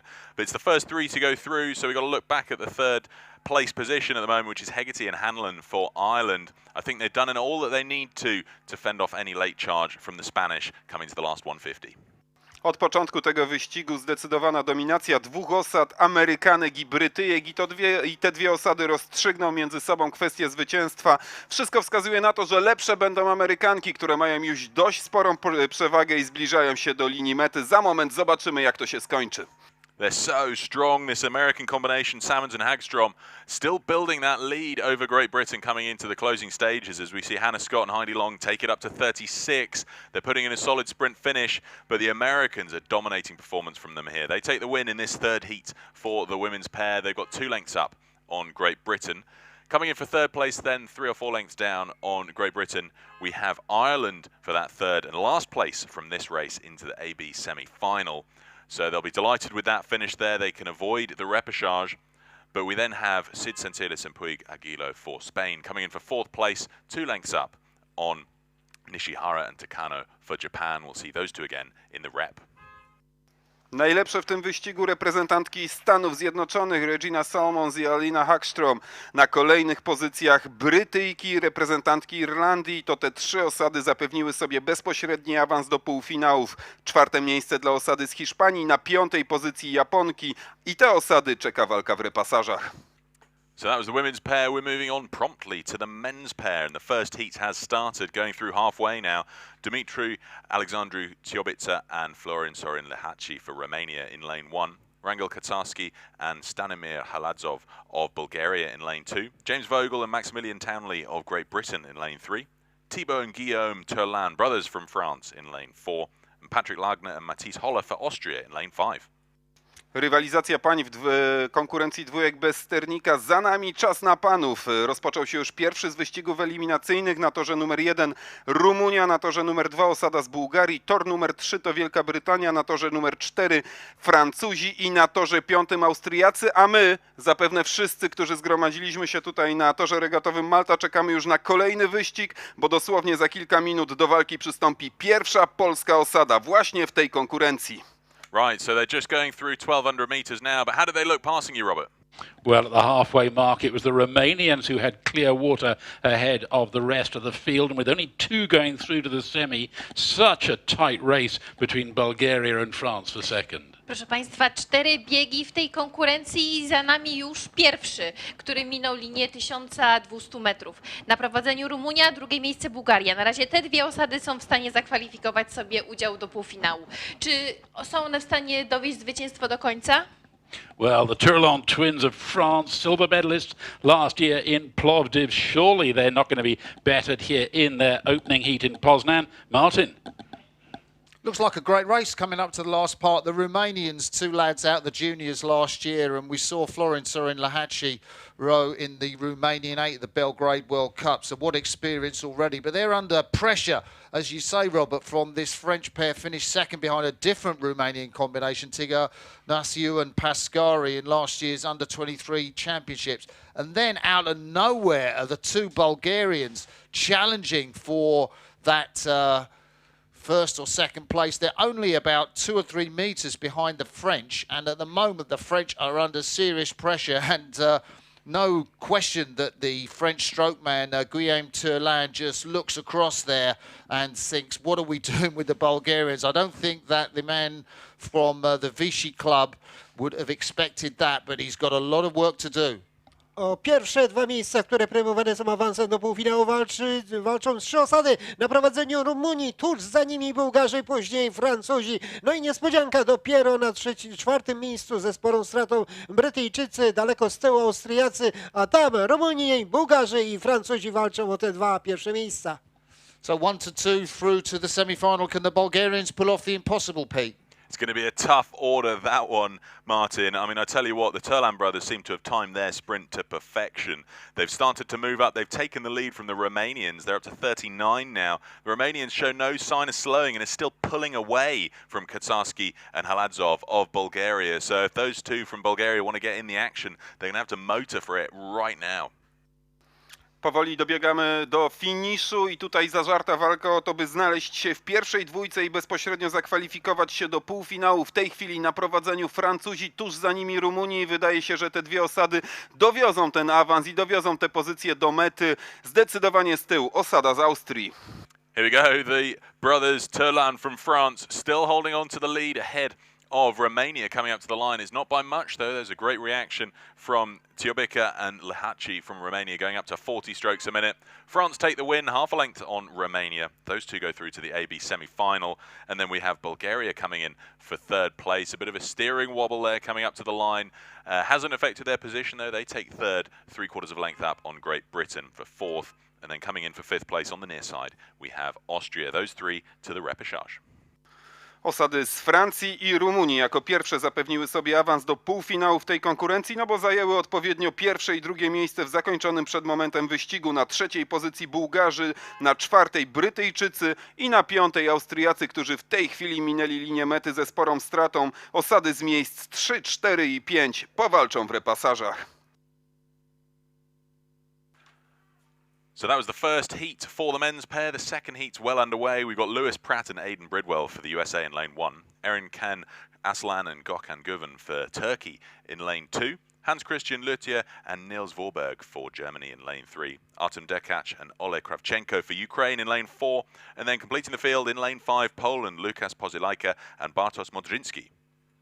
Drodzy Państwo, emocje sięgają zenitu, bo w akcji oglądamy pierwszą polską osadę podczas Mistrzostw Świata w wioślarstwie do lat 23. Rozpoczął się już drugi wyścig eliminacyjny w tej konkurencji. Na torze numer 1 Amerykanie, tor numer 2 to Turcy, na torze numer 3 reprezentanci Niemiec, na torze numer 4 osada z Ukrainy i tor 5 Polacy Łukasz Posyłajka oraz Bartosz Modrzyński. Wspomóżmy ich dopingiem, bo jak na razie radzą sobie bardzo dobrze. Na drugim pomiarze czasu nasza osada zajmuje pierwsze miejsce i póki co utrzymuje bardzo dobre, szybkie tempo. So they're coming up through 1100 meters. Robert, looks good for the local favourites. Yeah, Pete, I may not speak much Polish, but I could sense the excitement in Tamash's voice. You're absolutely right. The Polish pair have taken this race by storm, leading by clear water at the halfway mark, leaving the rest of the field to fight it out. The best of the rest, Germany squeezing ahead of Turkey and Ukraine. Proszę Państwa, wielkie emocje na półmetku tego wyścigu. Polska osada, Łukasz Posyłajka i Bartosz Modrzyński prowadzą w wyścigu o kwalifikacje do półfinału dwójek mężczyzn. Na linii 500 metrów posiadali oni zaledwie 0,10 przewagi. Na linii 1000 metrów są już to ponad 3 sekundy. Wcale nie płyną najszybszym tempem, bo zaledwie 33-34, ale za to silne, mocne podciągnięcia prawdopodobnie dadzą im zwycięstwo w tym biegu. 1400 meters gone. Poland maintaining that boat speed, still hanging on to that considerable lead as they come down within sight of Valdego Martin. Yeah, time for me to shut up and let Valdak eulogise about the Poles, I think. No i wreszcie doczekaliśmy się polskiej osady i to naprawdę dobra dwójka nam się tutaj szykuje. Łukasz Posyłajka za sezon Szczecin oraz Bartosz Modrzyński. BDW Bydgoszcz, już ta dwójka startowała ostatnio w Pucharze Świata, wygrywając finał D, ale oni cały czas się rozwijają i tutaj popisówka w ich wykonaniu. 2-3 długości łodzi przewagi nad kolejnymi osadami. Polacy płyną po zwycięstwo, Polacy płyną po awans do półfinału, oby tak dalej.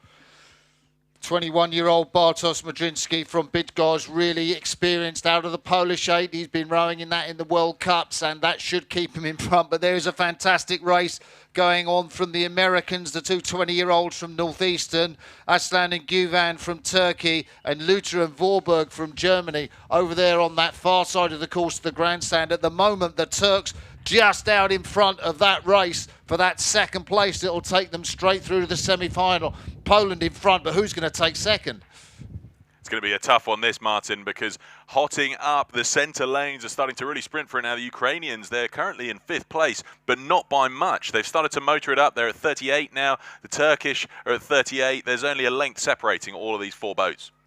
Około 200 metrów do mety i możemy tylko mieć nadzieję, że przez najbliższych 5 dni wszystkie wyścigi z udziałem biało-czerwonych będą wyglądały w taki sposób, bo nasza osada na prowadzeniu, Łukasz Posyłajka i Bartosz Modrzyński, płyną po zwycięstwo i po awans, bezpośredni awans do półfinału tej konkurencji. Zobaczymy, czy dowiozą to, bo nasza osada rozpoczęła mocno, utrzymuje dobre tempo i prowadzi od startu. Miejmy nadzieję, że do mety. Amazing stuff from Poland. They're going to take the win here. Turkey putting the pressure pressure on. They got a 41. Guven in the stroke seat, really feeling the pressure from the fast-moving Germans. Vorberg takes them to 40 as well, but I think the positions are going to remain unchanged. Poland cross the line here. They take the win then in this second heat for the men's pair. A quarter of a length up on Turkey for second place. Those two go to the AB semi-final. Third place, Germany. Fourth place, USA. And fifth place, Ukraine. We'll see them in the repechage. Drodzy Państwo, fantastyczne otwarcie tych regat, fantastyczne otwarcie tych mistrzostw w wykonaniu biało-czerwonych, bo Łukasz Posyłajka i Bartosz Modrzyński wygrywają swój bieg eliminacyjny i bezpośrednio awansują do półfinału swojej konkurencji. Druga osada, która dokonała tej sztuki, to Turcy, a na kolejnych miejscach rywalizację ukończyły reprezentacje Niemiec, Stanów Zjednoczonych i Ukrainy i te trzy osady powalczą w repasażach. So that was the second heat for the men's pair. We're moving promptly on to the third heat, which is underway. We've got Alexei Jandic and Maxim Perendisli for Moldova in lane 1. Dovydas and Domantas Stankunas, brothers from Lithuania, in lane 2. Charles Britton and James Mitchell for South Africa in lane 3. Alma Sonfeld and Gergo Osenaz for Hungary in lane 4. And then completing the field for Kazakhstan in lane 5, Yegor Rychenko and Alexander Tereshchenko. Kolejny trzeci wyścig eliminacyjny tej konkurencji. Na torze pierwszym oglądamy osadę z Mołdawii. Tor numer 2 to reprezentanci Litwy. Na torze trzecim osada z południowej Afryki. Tor czwarty to Węgry i na torze piątym reprezentanci Kazachstanu.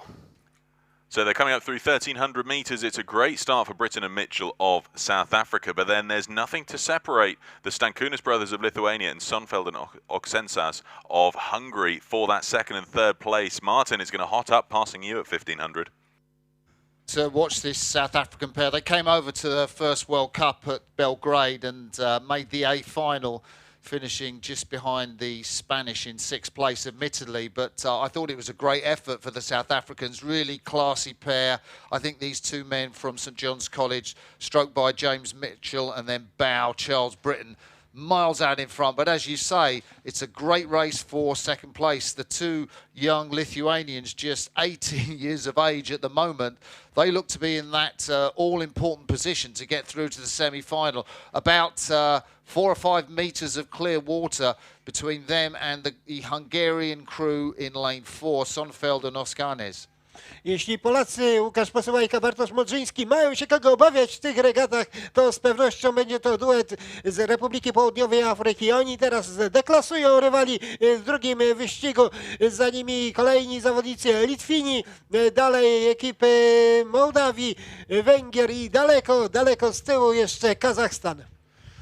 So I think the strategy that Andrew Burrow used, the South African performance director, of bringing this pair over to Belgrade early in the season has really paid off, looking at them go at the under-23s, Pete. Yeah, I mean, it's stunning stuff, this. South Africa dominating 32 strokes a minute out of the front of the field. They're not the fastest boat on the water at the moment, though, so their margin is diminishing quickly as they come into the red buoys. I think they've done enough to hold on to one of the first 2 places to go through, but we're starting to see the fast-moving Lithuanian brothers, Stankunas, move up the field here, closing down that lead, but solidifying their second place. Ostatnie metry tego wyścigu, zdecydowana dominacja osady z Republiki Południowej Afryki, która prowadzi od startu do mety i zapewne za kilkanaście sekund będzie cieszyła się ze zwycięstwa w tym biegu eliminacyjnym. O drugą pozycję walczą w tej chwili Litwini i osada z Mołdawii, ale wszystko wskazuje na to, że z awansu do półfinału będą cieszyli się Litwini, którzy mają w tej chwili kilkanaście metrów przewagi. Untouchable, Charles Britton and James Mitchell for South Africa. They're going to win this third of 4 heats for the men's pair. They're holding just over a length up on Dovydas and Domantas Stankunas of Lithuania. Bit of a sprint coming in here from the Hungarians, Sonfeld and Oksenaz, alongside the Moldovans, Jandic and Perendisli. But crossing the line, we see South Africa take the win here, a length and a half up on Lithuania. Those two go straight through to the AB semi-final, and then coming in for third here we have Hungary, who have half a length up on Moldova. That's third and fourth, and then fifth place we have on the near side Kazakhstan. We'll see them again in the repechage. Pewne zwycięstwo reprezentantów Republiki Południowej Afryki w tym wyścigu eliminacyjnym i zapewne będą to jedni z kandydatów do medali w tej konkurencji. Drugą osadą, która uzyskuje bezpośredni awans do półfinału, to osada z Litwy. Na kolejnych miejscach Węgrzy, reprezentanci Mołdawii, Kazachstan. Właśnie zawodnicy z Kazachstanu minęli linię mety. Osady z miejsc 3, 4 i 5. Czeka walka w repasażach. So that was the third of 4 heats. The fourth heat for the men's pair is just passing halfway. We've got Gennady Kach and Robert Glukov for Russia in lane 1, Stefanos Tuchskos and Spiridon Kalensis of Greece in lane 2, Andrew Judge and Joseph O'Brien for Australia in lane 3, Andrea Mestrale and Raffaele Giulivo of Italy in lane 4. Rozpoczął się ostatni, czwarty wyścig eliminacyjny w tej konkurencji. Do walki przystąpiły 4 osady i tak, na torze numer 1 reprezentanci Rosji, tor numer 2 to Grecja, na torze trzecim Australia i na torze numer 4 reprezentanci Włoch. Martin, we're looking at a great shot of this chevron formation being led by Australia towards 1500.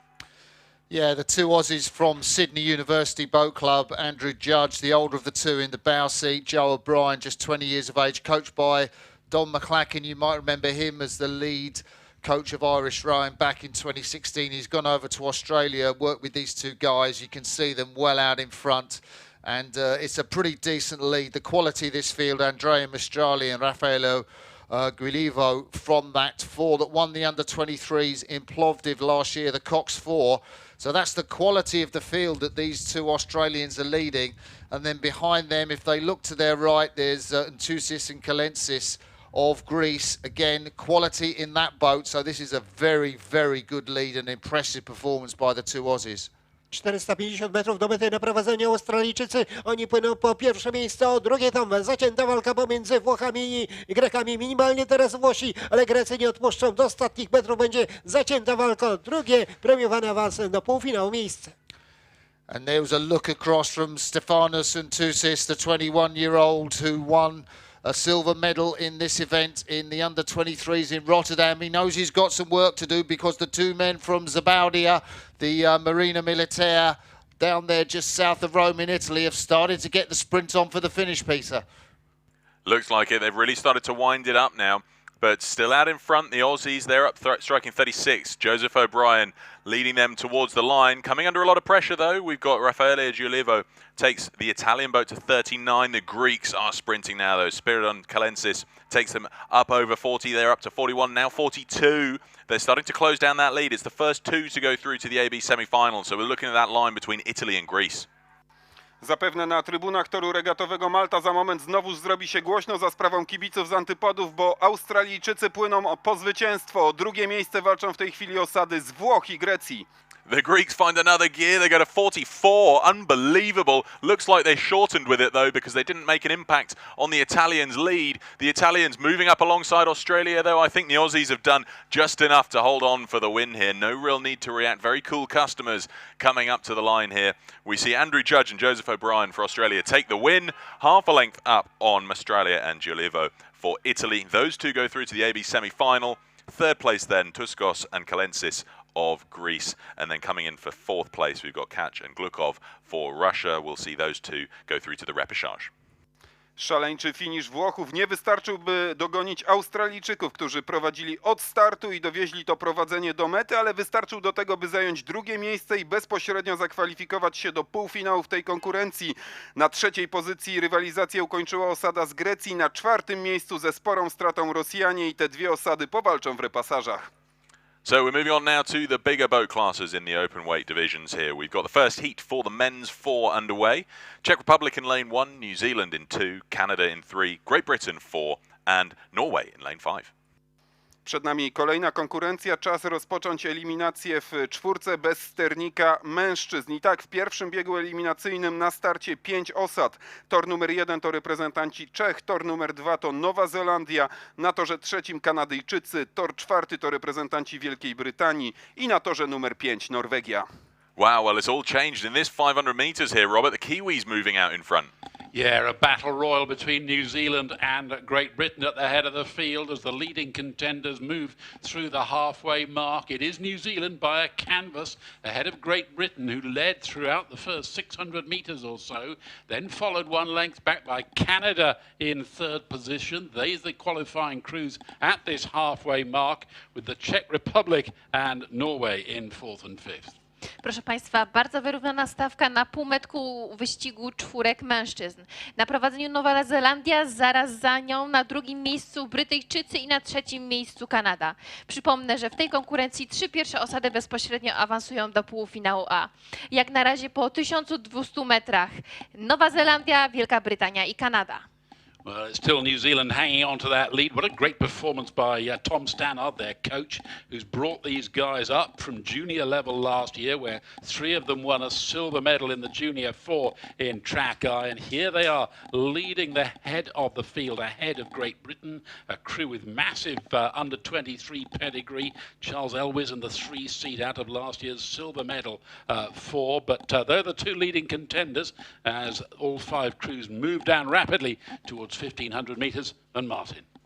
Yeah, the Kiwis have done fantastically well, stroked by Tom Russell from the South Island from Avon, and coming into that crew, Tommy McIntosh from Canterbury, the lad from the under-23s. They've had a fantastic second 500, but they're under pressure from this British crew, stroked by the prodigy Felix Drinkle, the 19-year-old Oxford rower from Eton. He finished second in the British trials. The Kiwis bow goes through the 1,500 metres just in front of the British. First to 3 to the semi-final. The Canadians are safe in third place, but Drinkle is going head-to-head with the Kiwi stroke. Tom Russell there, and you'd think the experience of the British crew, they've got Sam Nunn from the Oxford Brooks 8 that won the ladies' plate there, Dave Ambler from Harvard and Charlie Elwes from Yale. You'd think the experience of the British would take them through, but the Kiwis are having none of it. It's a head-to-head battle. Nowa Zelandia, czarne koszule na prowadzeniu, ale tam ostro atakują Brytyjczycy, bo przecież to jest brytyjska konkurencja czwórki bez sternika. Brytyjczycy na drugim miejscu, na trzecim Kanadyjczycy, a później Czesi i Norwegowie, ale Krzyśkowi zazdroszczę tych emocji na tych ostatnich metrach. So Dan Hunter Williamson and Matt McDonald up from Auckland in North Island and New Zealand. How's the view looking up in the bows of that New Zealand 4? This is amazing stuff here, Martin. I mean, I don't know how they're doing it. We knew that the Kiwis are fast finishers, but they've found another gear here. They've gone up to 43, 44 strokes a minute, full length. They're the fastest boat on the water, but they're pulling away from Great Britain with every stroke. Amazing stuff here. Thomas Russell in the stroke seat, really finding that extra power and gear.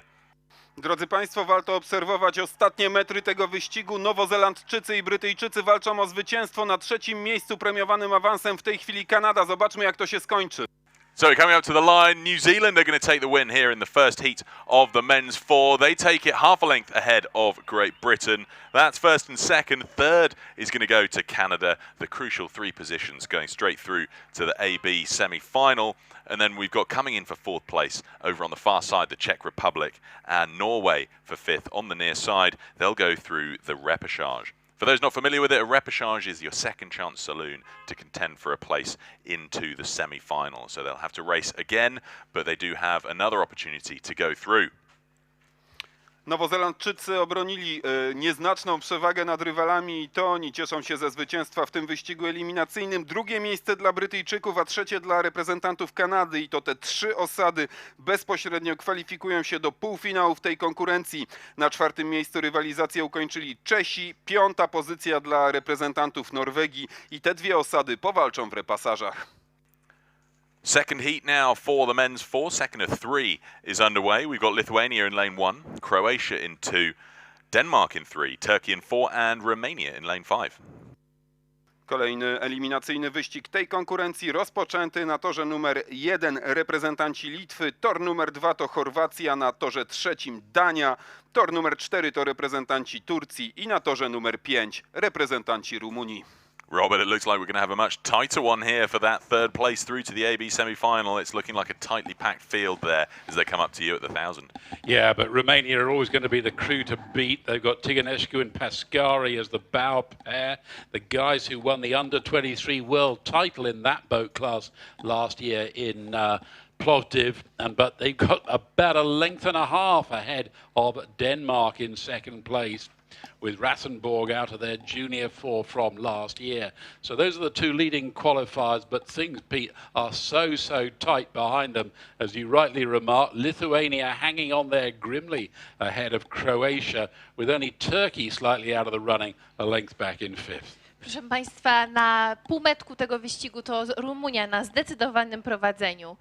Płynie ona tempem 37-38 pociągnięć na minutę. Prędkość 5,2 metra na sekundę. Bardzo szybko mkną po zwycięstwo w tym biegu. Na kolejnych miejscu Dania i Litwa, które w tej chwili są też na miejscach premiowanych awansem do finału. Well, the Romanians may not have the highest stroke rate. I've currently got them at 36, but they really have got the highest boat speed, and that has allowed them to extend their lead even further ahead of the rest of the field, eager to book their place direct through into the semi-final. I suppose it was a mark of things to come when this new lineup took second place, the silver medal at the Linz round of the World Cup just a few short weeks ago. So Romania leading the field. Now, who's going to play the best of the rest? Over to you, Martin. I love watching this Romanian crew. I thought they had a great race in the Linz World Cup where they finished about 3 seconds behind the all-conquering Australian world champions, beat the Germans, beat the best that Britain had to offer, head-to-head contest between two British fours on that day. And the Romanians, stroked by two 19-year-olds, Cyprian Hook and Stefan Constantin Barairu, just look so fluid, so aggressive with their rate of striking, just moving over nicely at 38 strokes a minute. And Antonio Colomanici, who's done such great work with this Romanian team. I mean, they are killing the field. Like there must be something like about 3-4 lengths of clear water between them and the Danes back in second place, and the Danes going head-to-head with the Lithuanians. 3 through in this place. It looks like Denmark and Lithuanian are going to hold off the Croatians. Mimo że płyną na bardzo złym piątym torze, to jednak Rumunii deklasują tutaj rywali na 300 metrów przed metą, wyprzedzają na drugim miejscu ekipę Danii, później są Litwini oraz Chorwaci i Turcy, a przypomnę, 3 pierwsze osady awansują do półfinału. So it's Romania that looks really good as they come up towards the finish, maybe giving everyone a lesson on what you can do at under 23 rowing, Pete. Yeah, I think so. They really are the class act out there on the water, Martin, and just so comfortably so as well. They've got a clear water margin on Denmark, and they don't really need to wind up for a finish here. They're still ticking it over at 35. Denmark starting to wind for a finish here, I think, feeling the pressure from Lithuania. We've got Sebastian Basha in the stroke seat, takes them up to 39. I think just really wanting to solidify their place through to the AB semi-final, even though they're looking comfortable for that second place finish.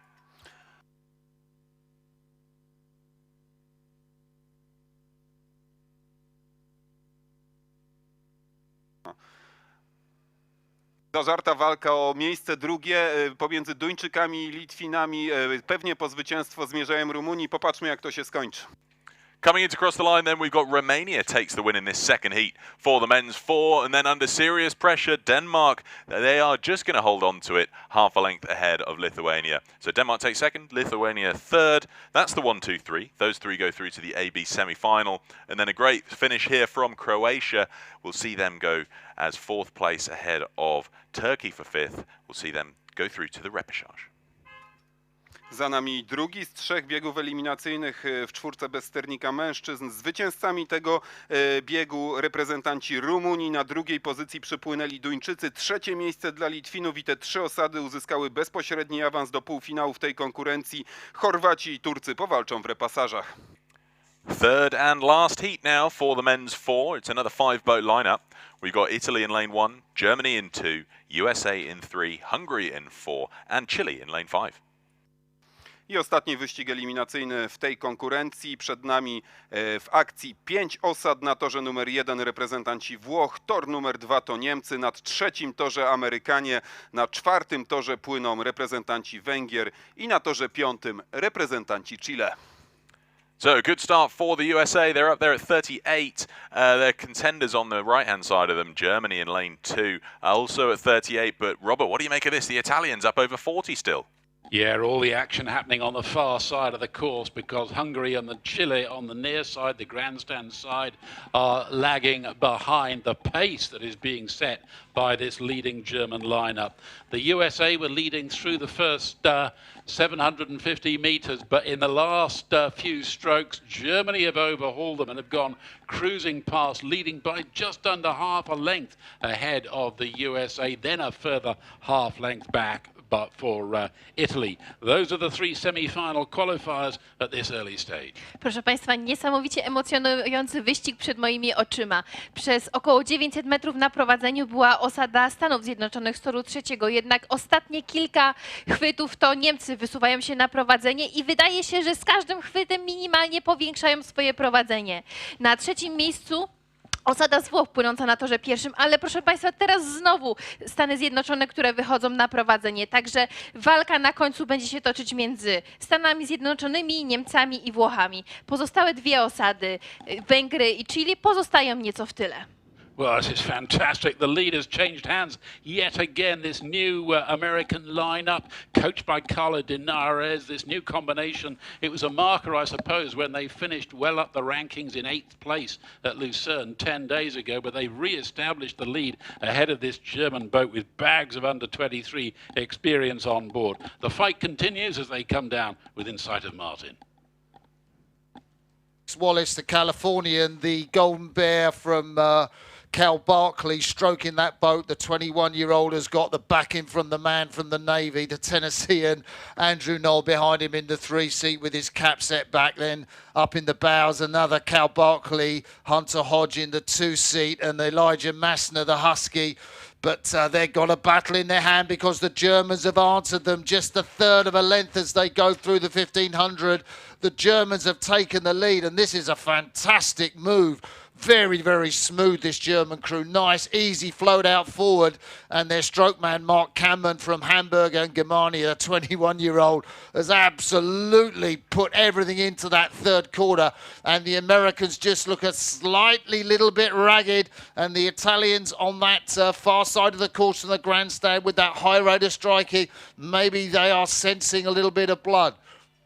I tutaj Niemcy prowadzą przed Amerykanami oraz Włochami na 300, niespełna 300 metrów przed metą. Później ekipa Węgier i na 5. miejscu Chile z kolejnym znanej rodziny Alfredo Abrahamem, którego siostry są przecież mistrzami świata do lat 23. A zatem Niemcy, Stany Zjednoczone, Włochy.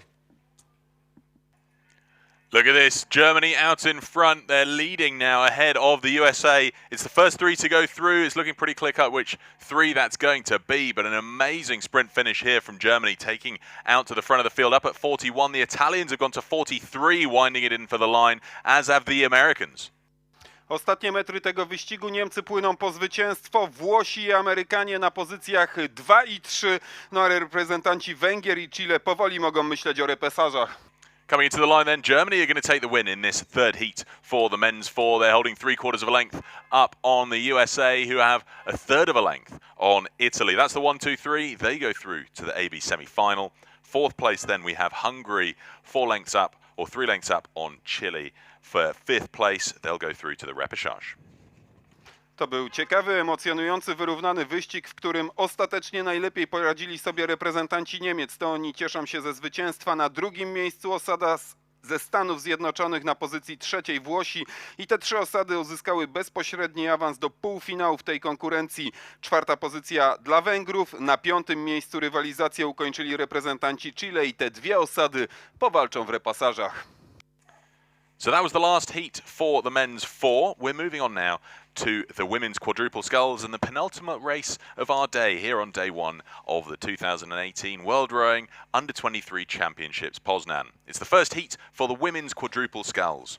4-boat lineup here. We've got Great Britain in lane 1, USA in 2, Netherlands in 3 and Canada in lane 4.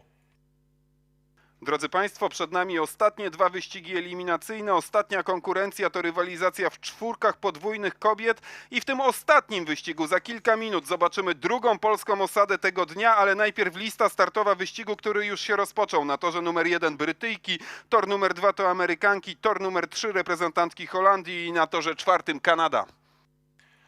So it's underway. They're going up through 800 meters already. The field's starting to spread out. It's only one to go through to the A final. Robert, who's in the hot seat? Yeah, Great Britain have taken this race by the scruff of the neck and are leading some 15 metres or so ahead of the Netherlands and Canada, who are fighting it out for second place. On board the British boat, Saskia Budgett and Lucy Glover, the stern pair from Tideway Sculls and Edinburgh University, gold medalists in this event last year at Plovdiv. In the bow seat, Kyra Edwards, who was due to have taken part in that A final but had to be pulled out sick. She's earned her place back in this quad, and they've joined forces with Zoe Adamson in the 2 seat, the Leander athlete who was a world champion in the junior double last year.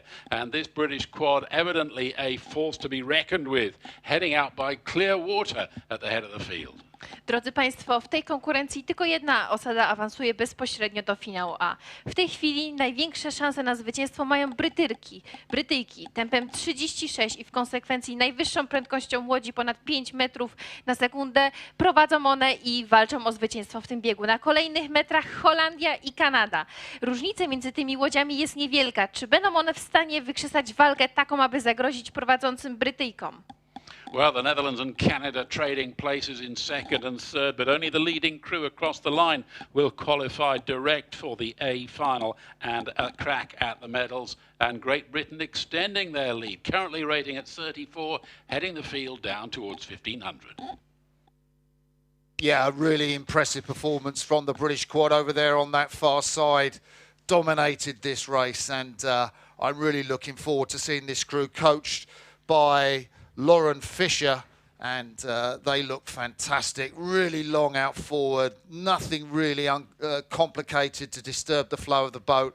They're under pressure from the Dutch crew, stroked by Bente Paulis, the nearest oarswoman's sister to Ilse Paulis, of course, Olympic champion in the lightweight women's quadruple sculls with Micah Head. But this British quad do look fantastic. You've got Saskia Budgett. I rode with her dad in the 1984 Olympic final, and Saskia is really bringing the Budgett family tradition of rowing through to this course on Poznan. She's from UCLA, as is her bowwoman Kyra Edwards, in the bows of that British boat, dominating this race. Brytyjki prowadzą w tym wyścigu. One są faworytkami, a dwie z nich, Saskia Budgett i Lucy Glover, to przecież ubiegłoroczne mistrzynie świata z Plovdiv z tej samej konkurencji, a zatem Brytyjki na czele, później groźne Holenderki, następnie Amerykanki i Kanadyjki. Ten wyścig do końca będzie ciekawy, ale patrzmy, jak pięknie płyną Brytyjki.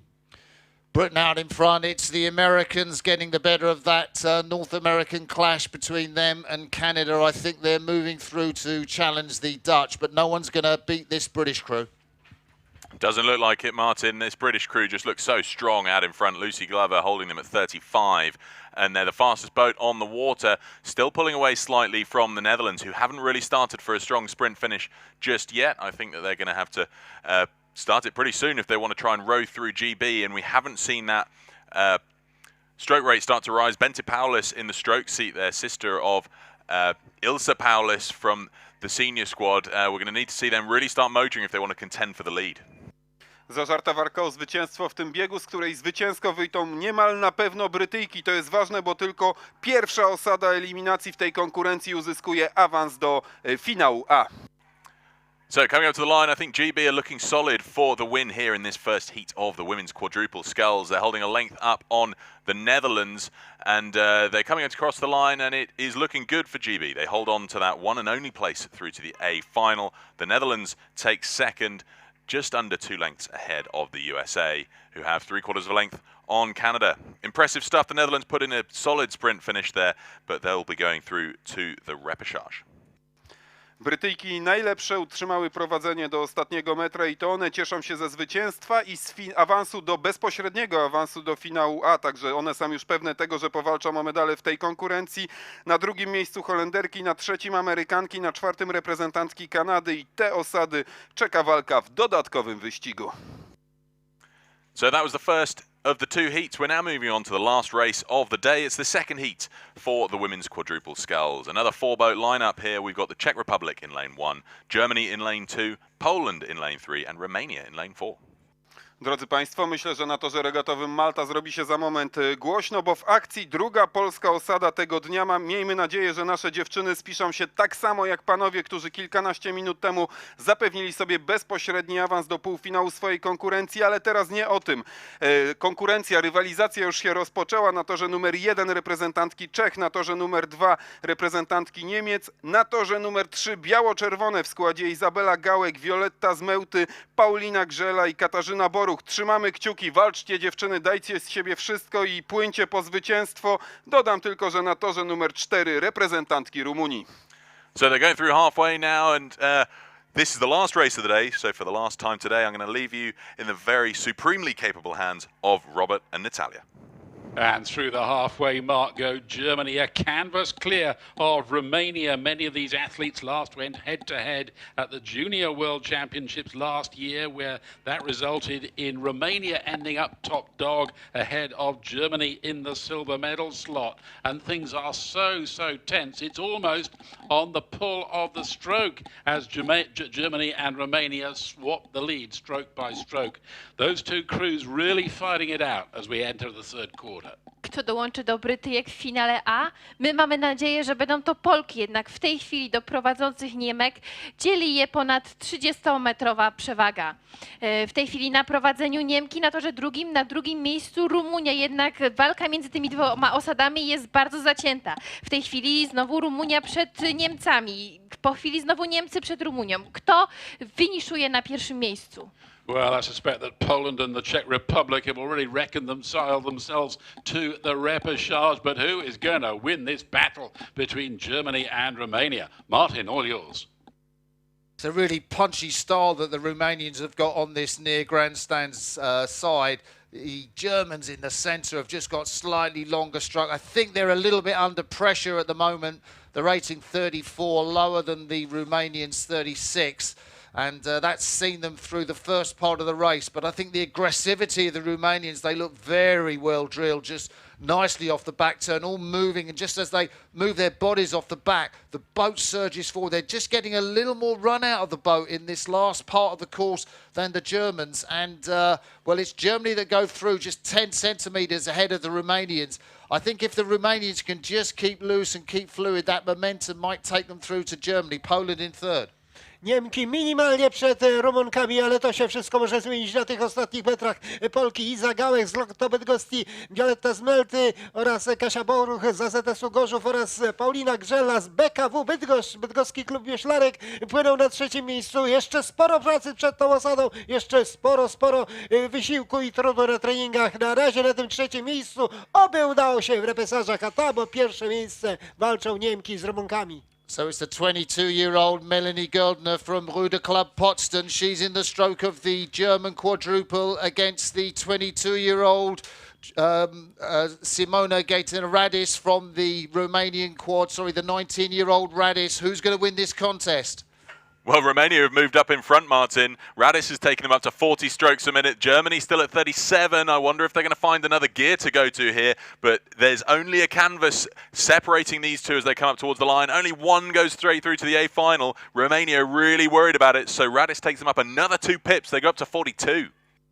Polki prawdopodobnie ukończą zmagania w tej konkurencji na miejscu trzecim, ale warto przyjrzeć się finiszowi, ostatnim metrom, bo Rumunki i Niemki walczą o zwycięstwo i dzielą je dosłownie centymetry. What an impressive finish here from the Romanians. They've pulled out to nearly a length on Germany in just the last 100 metres. Such a powerful finish. Simona Janina Radis really finding the right rhythm for that finishing sprint of this Romanian boat. They cross the line a length up on Germany, which means that Romania go through to the A final. Germany finishing second ahead of Poland here for third place. And then the Czech Republic in fourth place. We'll see those three go through to the repechage.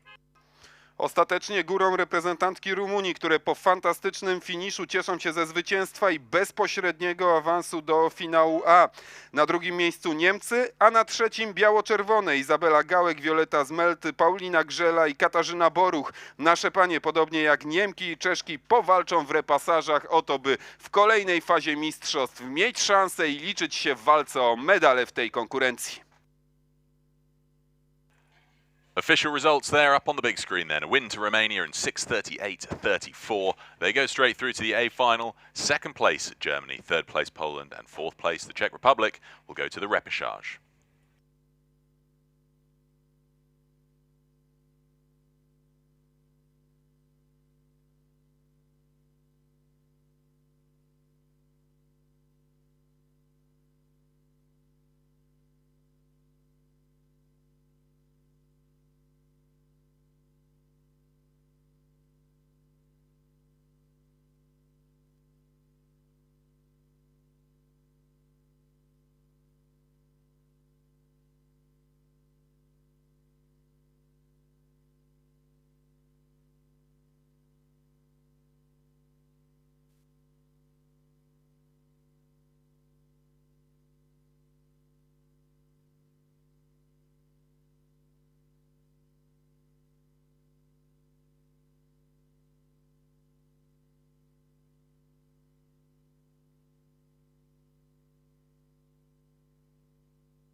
So with the end of that race, the second heat for the women's quadruple sculls, that was the last race of the day. We've got loads to look forward to tomorrow. Racing starts tomorrow morning at 9:30, and it is a solid block of racing. We're running straight through from 9:30 all the way to 1:45 is the last race of the day tomorrow. So it's a big schedule of racing tomorrow. We're going to have all of the heats for the boat classes that we didn't have today, and then the repechages for the boat classes that we did have today. So lots to look forward to tomorrow morning. So do get with us early so that you've got time to relax into your seat before we start promptly at 9:30. Before we sign off, though, I'd like to express a huge thanks to everybody out there that has helped to make today such a great success. A huge thank you to all of you in the crowd. You've been an absolute delight. I've been loving the roar and the cheer. Huge show up from Australia and New Zealand in particular. Well done, you guys. We hope to see you here bright and early tomorrow, and I'm sure the grandstand's going to pack out as we get closer to the weekend. And a huge thank you to all of the volunteers and officials that have been out there on the course helping for a safe and smooth running of the regatta thus far. I know that everybody will be back here promptly tomorrow morning, but thank you to everybody that's been helping to make today such a great success. Drodzy Państwo, w ten sposób dotarliśmy do końca pierwszego dnia zmagań w Mistrzostwach Świata w wioślarstwie do lat 23.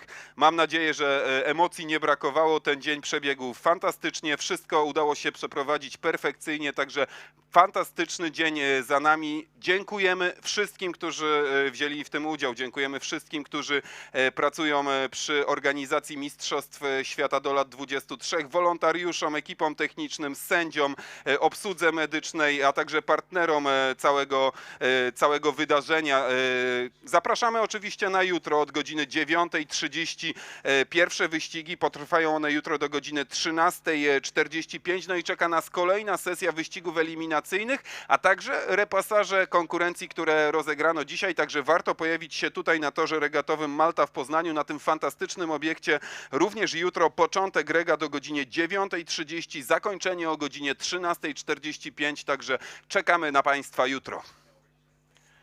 So before we sign off entirely, the 2018 World Rowing Under-23 Championships Poznan would like to thank the following local partners.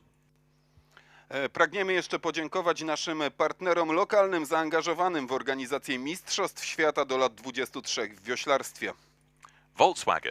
Volkswagen, Aquanet, Enea, the City of Poznan, Miasto Poznań, Sheraton, Hotel Sheraton, WPSL, WPSL and MTP. I Międzynarodowe Targi Poznańskie. Dziękujemy serdecznie. So for the time being, it's a huge thank you from all of us up here, and we look forward to seeing you tomorrow. Goodbye for now.